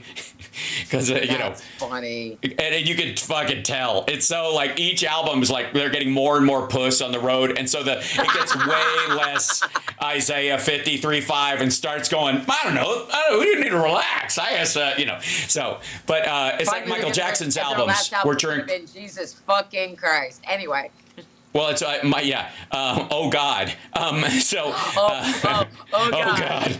Right, yeah. Oh God is the name of the next Stryper record. So, but it's like Michael Jackson's albums were continued warnings. They got worse and worse. From I'm nuts to stay the fuck away from me. I'm dangerous. It literally went. Bad. Yeah, I'm bad. I'm dangerous. Yeah, get the fuck away from me. Stop dropping off sick kids at my house. This motherfucker, okay, not to do the whole bit, but there's a moment in Smooth Criminal. I love that. I know, but the chorus? Annie, are you okay? Are you okay? Annie, are you okay? Annie, are you okay? Annie, are you okay? Are you okay? Annie, are you okay? Right, okay. Where does that come from? Lean. You got to do. Do you know where it comes from? Yeah, right. Good luck. They did it in the Alien Ant Farm cover. Where? Yes, Aaron in our chat room's got it right away. Where does that come from? Comes from CPR, baby. Annie, are you okay? The CPR doll that you work on when you learn CPR is called Annie. And you go through the process. One of the things you say is, Annie, are you okay? Annie, are you okay? Right? That's one of the first things they teach you how to do it. So this motherfucker was taking CPR mouth-to-mouth classes and having sick kids dropped off at his fucking house. It's not an accident. Annie, are you okay? Are you okay? Annie, are you okay? He's a criminal. Yeah. By the way, I am in the Fall Out Boy Beat It video. They did a cover of Beat It. That's awesome. I am the leader of the Michael Jackson Underground Fight Club. Wow. Yeah, well, but maybe you need to add Beat It to your Nerd Halen set because Eddie Van Halen played that riff. There's an argument that's what broke up the band. Yes, I agree. But that's an argument. There's an argument to be said that ultimately is what broke up the band. That it was a fight over Dance the Night Away and the Beat It solo because he kept it hidden from everybody and didn't tell them. And they should have, as a band, gotten more publicity out of it. They could, it could have lifted them up out of the funk they were in at one point, and everybody else was like, "Why the fuck did you do this on the down low for free and then hide it from everyone? This is Michael Jackson." Like, Jesus Christ. The rest of the band on that album. Hey, anybody know who Michael Jackson's whole band is? Fucking Toto.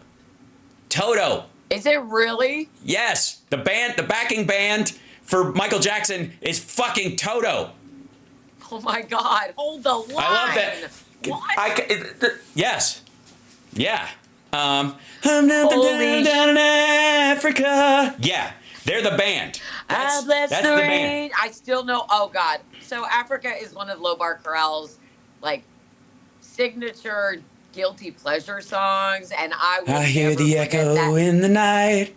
Oh my God. Hurry, boys, is waiting man for you. Right. Yeah, sure. We love to hate it. And sure. So I have that DNA. It's embedded in my DNA. My lower. It's a great song. My lower. Makes no sense. Harmony part. Bless the rains down in Africa. That's the lower register. Yeah. That's the harmony for the lower voice, and it all just goes like this. It's very monotone. Yeah. It's a drone note. All I want to do when I wake up in the morning is see your eyes. Rosanna. Are we gonna? Here's the important. Are we gonna have time for? This is what we're doing after Trump in Los Angeles. Are we gonna be able to go to karaoke? Will there be time? Oh. I don't know. Yeah, it might be rough. Is the Summer's gonna be with me, and are we set? Do we have that? So Summer's going to be with me. I have the jam tomorrow night. Summer's going to be with me this weekend. I don't think so. So we will. Not going to be a Nerd maybe Helen? it could. It could because we're doing the Virgin Hotel in a couple of weeks, or in in 3 weeks, and then we're doing Dallas after that. Well, then maybe we can go to karaoke Friday night because I get in on Friday. I think it's a good idea. We'll talk away from this.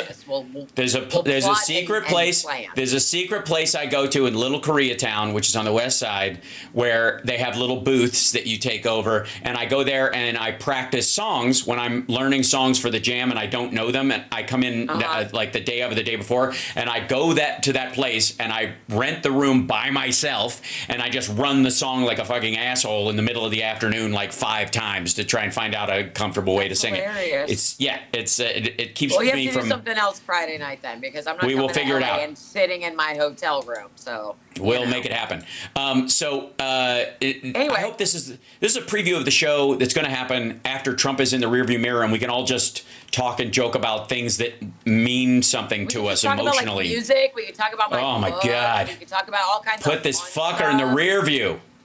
Remember back in the Obama years where we just lived and we didn't freak out all the time, and we certainly didn't micromanage the every move of every member of the government because we weren't afraid they were trying to kill us. Remember that time? That was fun. I enjoyed living then. That was a joy. And we didn't know how good we had it under Barack Obama until we didn't have it anymore. Well, want to go back? I'd like to go. I'd be fine with going back to living like we did under the Obama administration, which was just living. We just lived. Well, I mean, obviously, it was the growing of MAGA, and they were doing the whole, like, oh, dear, he's black, so we've got to do all this Kenya her shit. Not a black man. Not a black well, but we're not going to skip that during her entire presidency. It will just mean less because I think the vast majority of the public has moved on in a way that they hadn't yet, which is why Obama's presidency was as pivotal as it was. Right. I think we're ready, though. I think so. I would love to believe that the majority of Americans who are not on social media, which is something that we've touched on, it's a very small the MAGA Republicans are actually a pretty small segment of the voting base for Trump. And they're just the ones that show up. Do you think that, like, the die-in-the-wool, long-time, pre-Reagan conservatives, they're not going to his rallies. They're not showing up like that. They're probably very quietly supporting Kamala Harris because they're fucking freaked out by what the Republican Party has descended into. So, and you see it all the time on social media, right? You're losing Mitch McConnell now, so he's not coming back. He's now in his I don't give a fuck mode because now he's saying all the truthful things about Trump that he wasn't saying before, but he's saying them now because he's gonna retire after they swear in the new Congress in January. Bye, you motherfucker. That's like you could have saved us and spared us years. The last 3.5 years could have been a Biden boom that everyone could have enjoyed, but no, you're being your fucking turtle self. I can't. And now people are talking about Rand Paul. Rand Paul as the Senate Republican leader? Fuck no. Not Russian Rand. Not Mr. Compromised bitch box of Ogilvy home perm who hand delivered a letter to Putin from Trump on July 4th. Not him, you fuckers. No, not on our watch. No, and the rest of the rest of the Republicans in the Senate wouldn't allow it. No, he doesn't get to jockey for. Again, he wrote in on top of his father's reputation, Ron Paul's entire shit, which we now know was completely astroturfed by the Russians. The UK yesterday unleashed a bunch of new sanctions and told Russia, "We're coming after you." After the quote was, "It's clumsy and ineffective attempts to stoke unrest in the UK," and that they now know that Russia attacked 6 European countries attempting to create unrest in the streets. France was the one that probably got hit the worst because they were behind, I would argue, like 60% of the funding and arrival and the people and the actual human flesh in the yellow vest protests were all like paid for Russians, paid for by Russians just to show up and throw shit. Literally Russians in the country pretending that they were citizens and then running away, just showing up in mass and then vanishing. They started, Russia scans its crowds. Whenever somebody gathers together, they're just like China. They're scanning every face. And European countries have had these standards for a long time, as they should, against facial recognition software on masses of people just for protesting, right? You shouldn't have to have it. You shouldn't be able to scan for that. You shouldn't have to wear a fucking Guy Fawkes mask, right? Right. Did I get dropped off of Facebook because I sang too well? Is that what it is? Because I literally matched Maybe. pitch? It's probably that, or maybe because I said Nazi more than 3 times and like Beatles. No, I don't think that'll do it. Zuckerberg appears and ruins it for all of us. I've had blog posts, Substacks of mine taken down from Facebook because of political headlines. So between the censorship that we're seeing is just Meta doesn't like it when we say truthful things about MAGA, and apparently says I'm still up on Facebook, so I should be okay. The LA Times, the pre-giving in to tyranny is bad, and if you're afraid of Donald Trump writing a mean tweet about you, if you endorse Kamala Harris, then you have no right to own a newspaper. Jeff Bezos, you fucking pussy. Aside from boycotting the Washington Post, everyone's calling for a boycott of Amazon, which is really hard for me personally because that's the only place you can buy my book, really. I mean, you can buy it 2 other places, but I self-published on Amazon. And so it doesn't make me feel really good at all. I'm conflicted because I want everyone to buy my book and I get the best royalties from Amazon, but fuck Jeff Bezos. Fuck it. Yeah. This is a point that I have raised repeatedly on your show, but here's what I don't get. How much money does a human being need? one human being. How much stuff do you need? How much do you have to obtain? What are you going to do with it? What are you going to do with it? You can't take it with you. What are you going to do? Put your billions and what's Elon going to do? Put a SpaceX capsule in the ground? Is he going to be buried in one? Like, it's also fucking stupid how they just want to keep accumulating and accumulating and accumulating. To what end? What are you going to do with all your shit, Jeff Bezos? You're going to sit on a pile of unclaimed shit from Amazon that you can't sell because people aren't using it anymore? Well, again, all right. So I don't get being afraid to endorse a presidential candidate since you've always done it. You have always done this, and now you're like, I'm scared. What are you scared of? I'll tell you exactly. I'll tell you exactly what they're scared of. Trump gets in and really does become a dictator because people vote him in because it's close and they don't know, and they get in and they could destroy democracy. And they don't think that them saying anything will shift it at this point. Like, there's not enough convincible, voters in this. And so it's better to kiss Trump's ass like a governor during COVID and save more people than to do it. And on the other side, they can shit on Harris. They can, they could sane wash Trump. They could back him all they want. And Harris and Biden and Walz and anybody in the Democratic Party will never take away their license, lock up their journalists, or do any of the shit at all. So it doesn't matter. There's a total cliff on what could happen if Trump gains power and is able to do something to them. And there's absolutely no fear of any of that shit happening on the Democratic side. So they don't have to worry about it. They know Harris is never going to come for them. They know. No, right? Of course not. We don't do that. Democrats don't do that. And nor should we. But that's exactly why. There is no downside. There is no downside on our side of the aisle to them. They can talk shit all they want. They can sane wash him. They might lose subscriptions, but they might gain some subscriptions in their mind. Just the same way that, was Madison Square Garden full? No. Was it full because of, was it partially empty? And did it start emptying out because people, like you, sneakily got a reservation for 2 seats? No. It's because it was boring and they fucked off. Right. Speech. People were actually there. Out just like they walk out at his rallies. I don't know why they go in the first place if they heard pointed this out yesterday. First of all, I don't want to hear any bullshit about he sold the place out. He didn't sell the place out. It was free. You can't sell out someplace where entrance is free. Right. You can't. But he was giving away if you bought $1 million package, you would get like a special fancy meet and greet of some kind. I don't know if anybody actually paid that, but... Yeah, I feel like I bet it was paid in crypto, and they have no way of tracking that it was all from Elon Musk directly, and he bought 5 empty booths. I feel pretty certain that Elon Musk paid the venue fee, but we don't know that. We have not had confirmation of that. If he did, that's a contribution in kind to the campaign. Right. If it is, it's a contribution in kind. It's illegal, and he'll go to jail. It's one of the reasons why Elon Musk keeps saying, if she wins, I'm fucked. That's what he's talking about. But I also want to say... he's in big trouble because he's getting sued in Pennsylvania now for essentially buying votes. So buy. That's right. So, and he's been... And then Mark Cuban can buy Twitter. Well, no, seriously. Or it can go the way of MySpace, and there'll be another thing in its wake that will be a better version of it that's more adaptable, and that where they label every bot and every fake account and every professional account has to be marked specifically as such, much like Facebook pages are. That's not a person. It's a professional page, and people can have as many as they want, so they don't count. If you have 50 professional pages following you, you don't get credit for 50 followers on your page. It doesn't work that way, nor should it.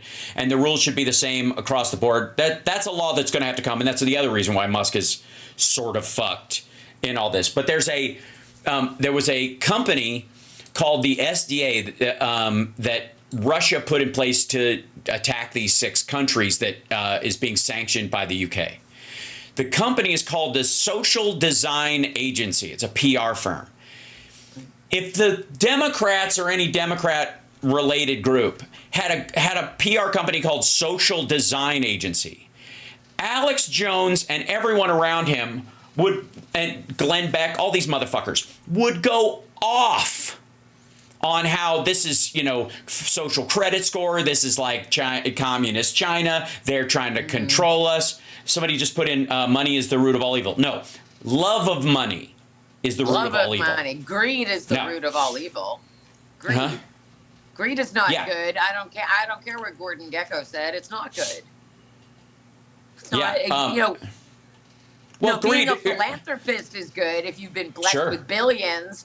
If I had Bezos money, I wouldn't be fucking around with it like he is. I'd be doing good with it. So it's frustrating. Well, you can argue, okay, again, I'm not defending him, but here's what I'm saying is that in certain instances, smarter business people have roped out and stayed out of things. There's a lot of companies that are completely staying out of politics in a way that they might have been more forward under Obama. We've just kind of forgotten because they're either not as big a play in us, Kraft cheese or some shit like that, where they may have said something early on or came out, but they've backed away from it during the Trump years because of the ramifications have not only gotten more serious because of the attacks he might do if he gets in office, but his own followers are fucking nuts. One of the reasons why Trump's red wave illusion is going to have some toehold is because there's tons of Democrats that don't have Harris signs in their front yard because they don't want their house shot at by some fucking lunatic, and they know it. So it's not that they're afraid or they're diminishing their voice or any of that stuff, but they're not putting a sign in their front yard because they don't want the maggot in the neighborhood or down the street or out in the fucking countryside to drive around in their truck, setting fire to ballot boxes and shooting people's signs and windows. Setting fire to ballot boxes. Now let's just take a moment, people in the chat. Take a moment. Your vote is essential. Your vote matters. And then some fucko comes along and sets it on fire. That's not okay. None of this is okay. If you think that your guy can't win, suck it up, Buttercup. Attacking your enemy because your candidate sucks, not really the way. And attacking other voters, also not going to help your guy stay out of jail. It's not going to make him any less of a criminal. It doesn't mean he's not getting sentenced next month because he's still going to get sentenced. All of this is just, it makes me angry because it's wasted energy. It's wasted. You are wasting your life supporting someone who doesn't give a shit about you. And what is this going to do in the long run? What does it do? Nothing. It doesn't do anything to you for you. It doesn't serve you personally in any way. It's just all of these histrionics and the dramatic stuff and all of the stuff that they, the every accusation is all this shit that they claim that we do is what they're doing right now. And I think last night was really like their big farewell. Like they should have just set Madison Square Garden on fire last night and pushed it out to sea. Honestly, that was like the swan song of MAGA. I would love to believe like his farewell. That's it. I think he thinks so too. Now, was that? Yeah. Do you think he recognizes this is it? This is it, right? Was the last big thing he's going to do before he? I think he knows it. I think he wanted to do Madison Square Garden because he's never going to have the chance again. I think it's not going to win New York. He's playing time to no. And it'll be his last chance. There's no situation where Donald Trump does anything at Madison Square Garden that has any chance of getting a crowd. And even then, they were pulling everybody they could possibly, Elon Musk and Hulk Hogan and all these folks for all the talk that it was, that they needed Beyonce in Houston for Kamala. And I have no doubt it helped. It wasn't about needing Beyonce. You didn't need her. They would have sold out that rally without Beyonce anyway. Yeah, that rally would have had an overflow. They would have filled it up. Agreed. Even without Beyonce. No question. Jealous babies. Yeah. So you don't have a Beyonce. You don't have a Taylor Swift. You have Kid Rock and fucking Kill Tony. That's who you have. That's who you have. God, you're the garbage island in America, floating in the ocean. That's what MAGA is. MAGA is the garbage island. So I don't know if you know this, but Marjorie Taylor Greene owns a lot of stock, and she buys it at very curious. She goes on these fits of buying a bunch of stuff, and she just bought, by my list, ASML, which is American Semiconductor Machine Lithography, which is the biggest distributor of semiconductors on Earth, and is an applied semiconductor is what they called it later, but American Semiconductor is how it's known. Berkshire Hathaway, which is basically an index fund.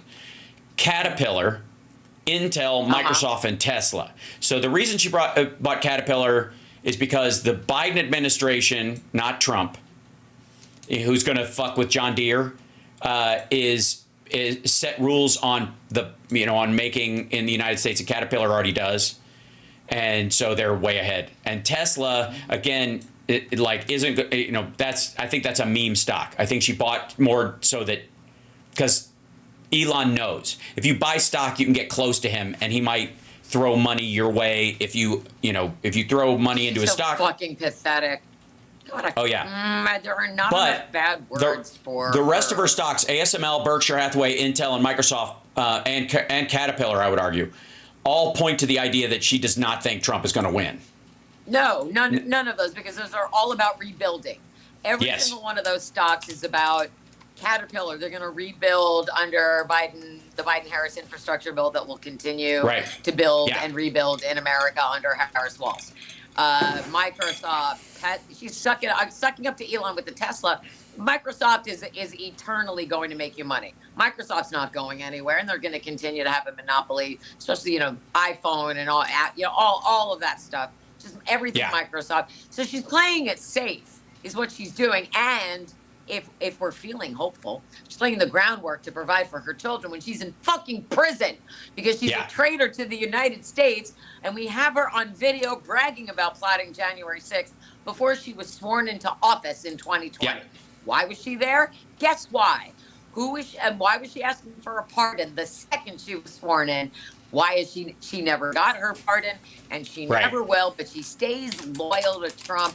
All of it is really interesting to me, and the fact that she wasn't named in the Jack Smith list, her name could have been redacted. Right. I don't know if we don't know if it's still sealed in the indictment that's forthcoming. We don't know if her name's there with Elon Musk's or not. We also don't know if maybe Marjorie's been helping Jack Smith all along. Who knows? Because Marjorie always looks out for Marjorie before she looks out for anyone else. So someday soon, I hope, she's going to fucking find out.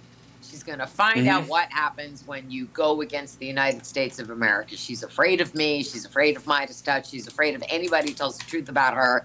But what I really, really, really want to know is why she stays loyal to Trump when she's never getting that pardon. And why she was at the White House before she was sworn in, and why nothing has ever happened to her. We all think she's the bomber, right? We all think she's the J5 bomber who went around and planted the bombs that didn't work. We all think that because the shoes matched.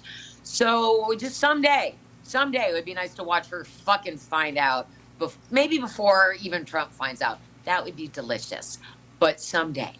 Fuck you, Marjorie. Oh, she and Lauren and Ted Cruz. By the way, I don't know if anybody saw this, but while we were worried about the ballot boxes being set on fire, Ted Cruz put out a new ad. Ted Cruz, who, by the way, also put out a fundraising text with Alvin Bragg's image instead of Colin Allred's, because Ted Cruz is a fucking racist. He thinks all black men look alike. He also has a new ad out about boys playing in girls' sports, totally transphobic, anti-trans ad featuring two girls from Beaverton, Oregon, who are not transgender girls.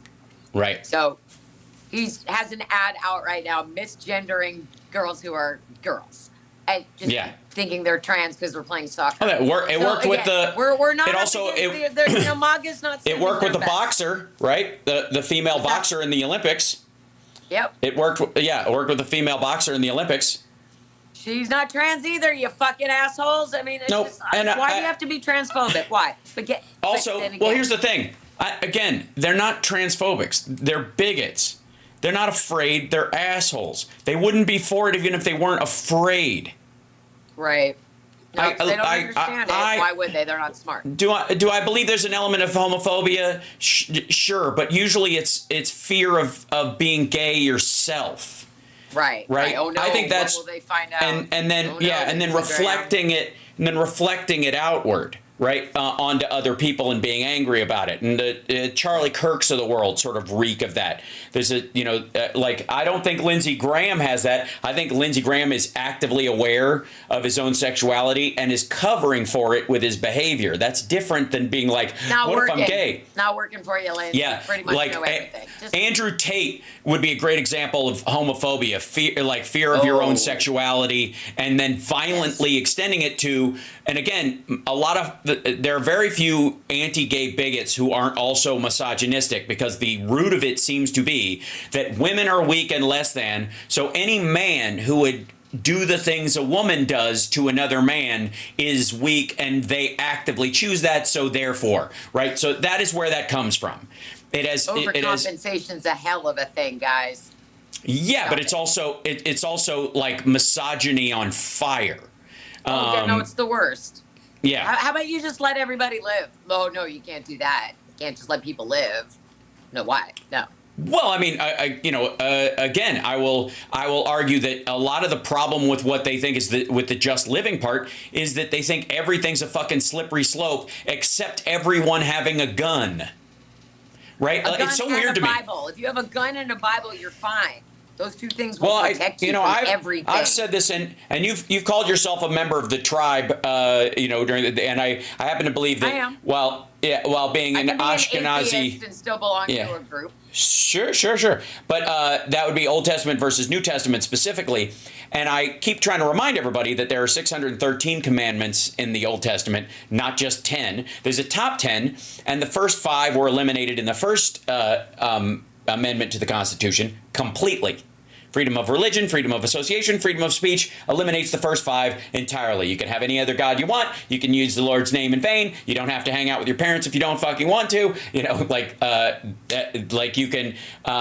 can have any other God before him you want. The point being is that those were out, right? Just throw. And even when it gets to killing and thieving, we have gradations of that. There's a difference between, I walked out and I had I thought that was my money and I walked away with it and stuff, and then I figured out it wasn't later and I didn't bring it back. Is that different from putting a gun to someone's head and making them march to an ATM in the middle of the night, filling out their, punching in their number for days on end while you starve them in a basement duct taped to a chair? I'd say so. I think in terms of rehabilitation and your ability to re-enter society, I think there's a difference there. That seems to make sense. And the same thing, the only thing that drives me crazy, I think, about the 10 Commandments and them wanting to put it up there, not the only thing, but the biggest thing, is thou shalt not covet. And this goes to our greed idea. It's because Donald Trump's entire life, his entire myth, his entire oeuvre is based on the concept of coveting, not envy. I want a thing like that. Right, I want that thing. I don't want, it's not like being in a restaurant and going, what are they having? I'll order that. That would be envy. I wish I could have that, or I wish we could afford to have that dessert or whatever. It's taking it from them. Envy is the soul sickness of greed that makes you take it from another human being. That's why it makes the top 10. And most people are like, covet, his oxen or his ass or his wife. Well, these are things that make you fucking kill people. That's different than envy. Envy might make you work hard. Coveting makes you kill. And it all leads to, it makes you steal. It makes you take the Lord's name in vain. It's the root one in many ways. So this is, never mind the fact that you're supposed to, there's another, one of the biggest commandments is forgiving everyone's debts every 7 years. Does anyone think that there are Republicans anywhere who would like to financially float that idea? I mean, I'm sure they'd go, we could get rid of our national debt real quick. We just make everybody else forgive our debt. No. You have to forgive the debts of others. They don't have to forgive yours. That's not their responsibility. It might be, God's request, but you're the one supposed to follow it. You're like, well, if they're not going to do it, I'm not going to do it. That's not how it works, asshole. Right? No. Right? No. So every 7 years, I think no student loan should be longer term than 7 years. And if they can't pay it off by the money that they make, you get a refund from the school. And that would make the school have to work harder to give you a functional skill along with the learning. Great. I love that. Until such time Joe Biden is forgiving billions in student loans. That's okay. He's already doing billions. You don't have to give him credit for that. You don't have to give him credit for that. He's already billions. He's already forgiven billions, kids. Billions. And what's Donald Trump going to do for you? Fuck all. He's going to take away the Department of Education and everything else that makes America America. And if I swear, the other frustrations that we're having still, and the election day is a week from tomorrow, even though the election has already begun and early voting has begun and millions of people have already started voting, and that's great.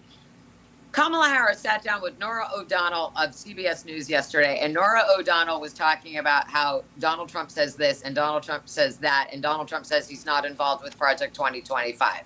This late in the game, Donald Trump says he doesn't know anything about Norah O'Donnell, who is, I believe, she's like the chief political correspondent for CBS News, and she did the debate, and she actually fact-checked the debate that she said she wasn't going to fact-check. She's halfway out the door. For her to say to Kamala Harris, Donald Trump said this, and that's a lie. She knows it's a lie. Yeah. Norah O'Donnell has to know that's a lie, because Project 25, Donald Trump, we have pictures of him with Kevin Roberts, and we have him introducing people from Project 2025, and it's another example of stop whitewashing this. Tell us the truth. Do the thing. Do your fucking job, so that when we're past this, we can actually have a functioning society again. Or maybe we can trust the media again. I don't know. Telling the truth will always matter. Which is I gotta tell you, a lot of people at Hill Reporter. That's right. TaraDublinRocks.com, and of course her Substack. Please check it out. We went a little bit over as we do, and there's her book, The Sound of Settling.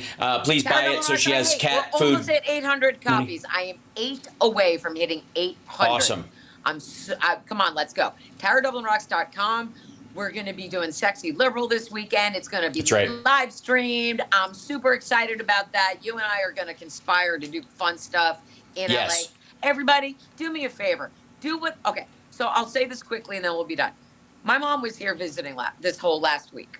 My stepfather has the intention to vote for Trump for a third time. Now, they live in New York. His vote won't matter. I have yelled and screamed at him.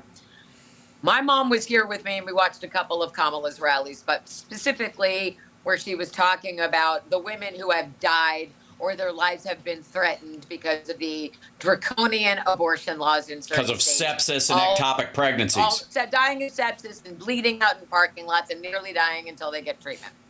And as my mother has 4 granddaughters, they're all young and coming up. 2 of them are voting and 2 of them are 12.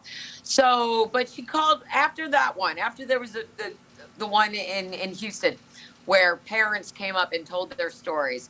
My mother very quietly walked away from me and got on her cell phone and made a phone call to my stepfather. She said, I don't know if you're watching this, but I'm watching this with Tara.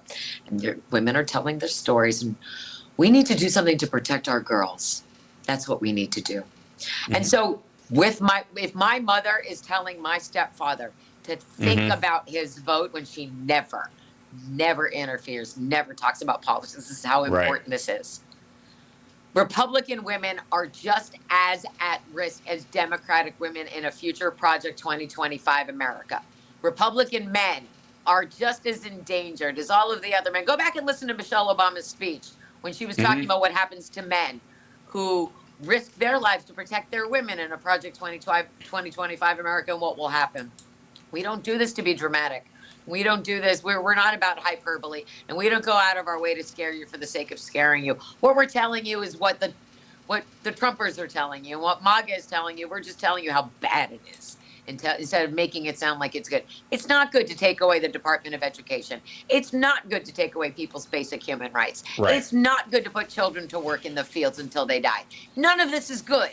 None of what the Republicans want is good. None of it. None of it. But the great thing about Democrats is that we'll take you, whoever you are. We accept you. We'll take your vote at the last minute. We'll take your vote in secret. We'll take your vote in private. We don't have to know about it. We just know that Democrats deliver and Republicans remove. Please vote for women. Please vote for women in this election, because without women, you don't have a country. Without women, you don't have children. Without women, you don't have anything. So think about that. If you're the women a vote for, love, please vote for them. People can throw around terms like Nazi and that kind of stuff, and people can rebuff it from the right and all that kind of stuff, and they can go off on, they don't like the pejorative language and this kind of stuff. But this is factual, and this is not based on opinion at all. A vote for Donald Trump this time around is a vote to codify women as second-class citizens in the United States of America. They already are, because they can't live in any state and have the same rights as a man. They have to choose what state they want to live in by what rights they want to exercise, one that could cost them their life. So women are currently, thanks to progressive voters who held their fucking nose and stayed home in 2016, women are second-class citizens in the country right fucking now. And a vote for Donald Trump is a vote to make that permanent. We're never coming back from it. Nope. If it happens, we're never. Your daughter is a sex slave. Your auntie is going to be worked to death in the fields. Your mother is a dead woman. I'm a dead woman. First of all, I don't have a productive uterus anymore, but I'm Jewish. I'm a Democrat. I write truth in the media. Forget it. I'm a dead woman. Every woman that you love is no longer the woman that you love. Well, they're no longer a person. They know. You want to talk. Basically, what they've done with the 3/5 of a person idea is that they have attached that to women. They have said this should apply to women. To all women. And women constitutionally speaking, women should have rights in 3/5 of the states.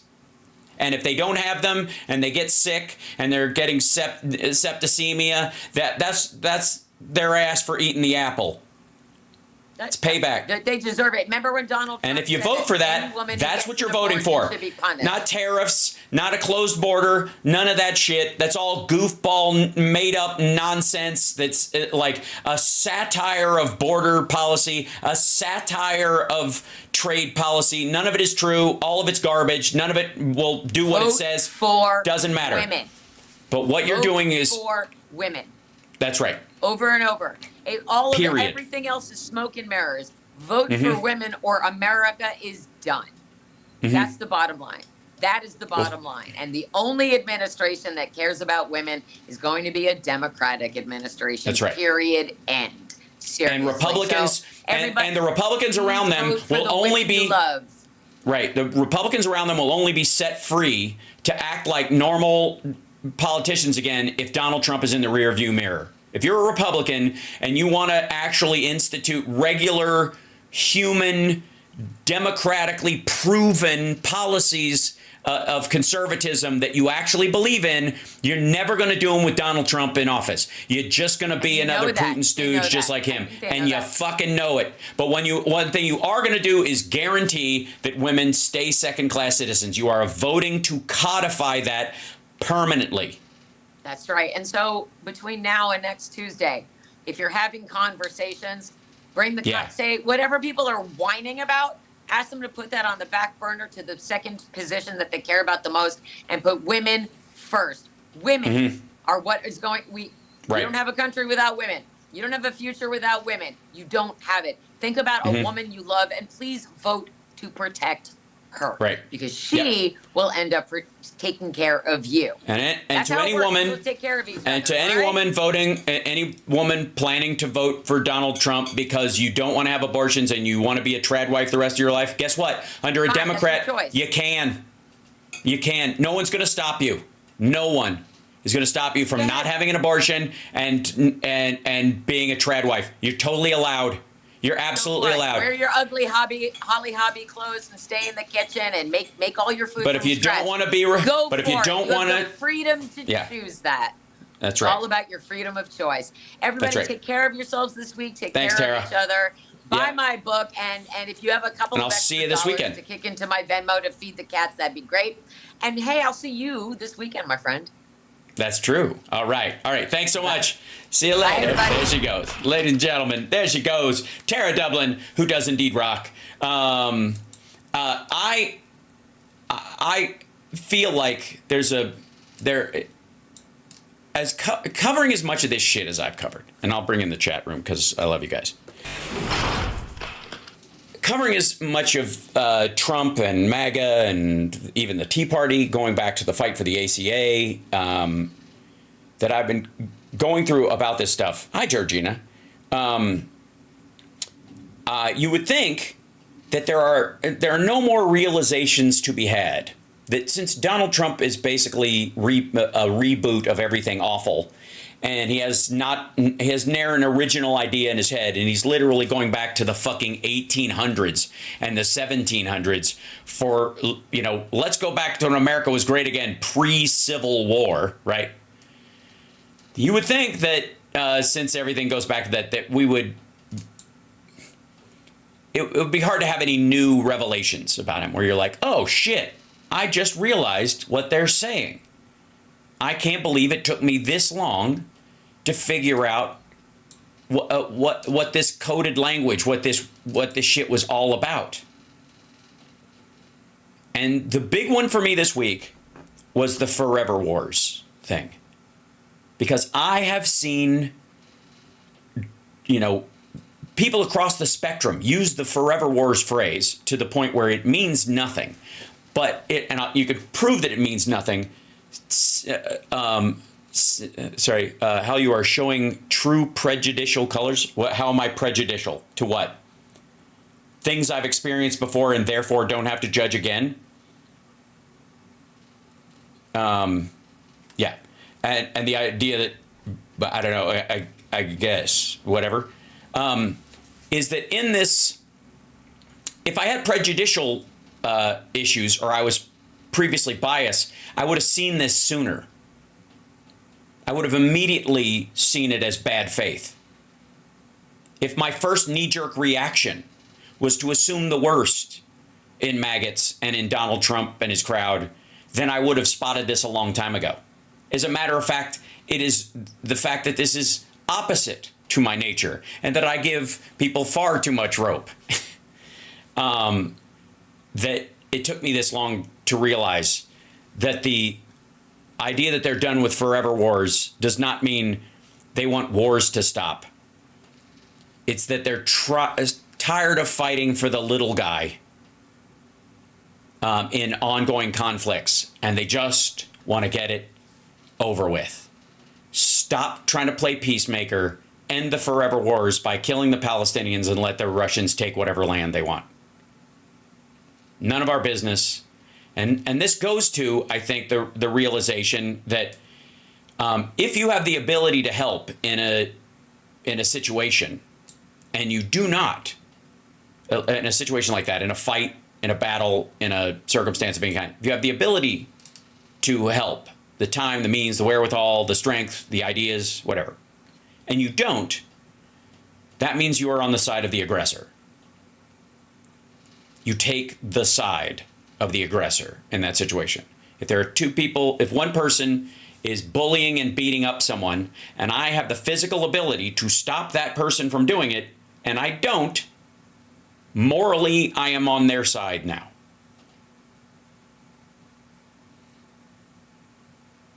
And I think it goes back to the immortal words of Rush, who said, "If you choose not to decide, you still have made a choice." Right?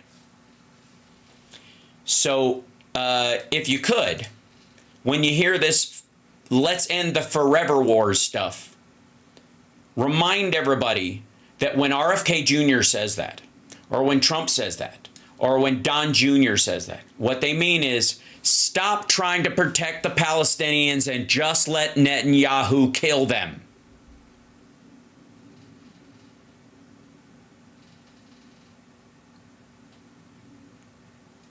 Because in theory, if you cannot come to a peaceful conclusion of a battle, and one side is stronger than the other, the quickest, most, I guess the most expedient conclusion is help the loser lose.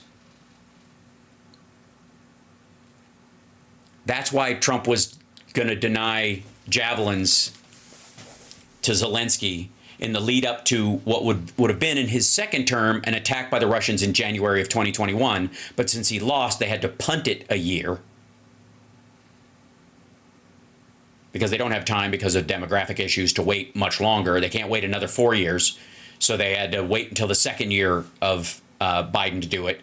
But they had planned to do it in the first year of the second term of Trump, because he would have stepped on the heel of NATO's shoe every time they tried to stand up and make sure that it was such a slow roll that Russia would have won quickly. Kyiv would have been destroyed. Zelensky would be dead by now. The forever war would be over.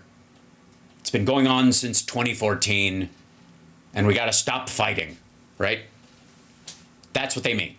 When they say no more forever wars, what they mean is help the loser lose, even if they're an innocent victim. In the case of Ukraine. Or even if it's a battle that's been going on for a long time where there's plenty of bad blood on both sides, like Israel and Gaza. If you're on the side of Israel, help the Gazans lose. Wipe them out.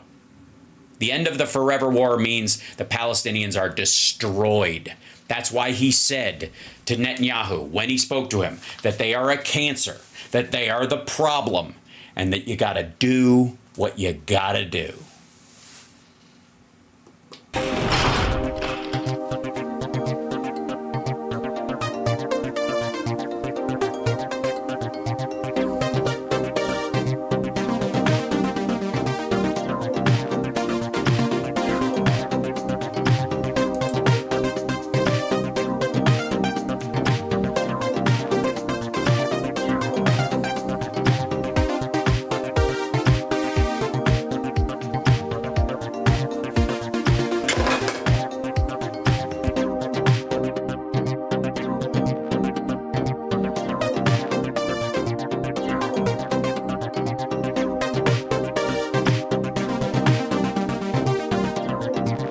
Thanks, HR Chair. I just knocked something over while I was pushing buttons. Thank you.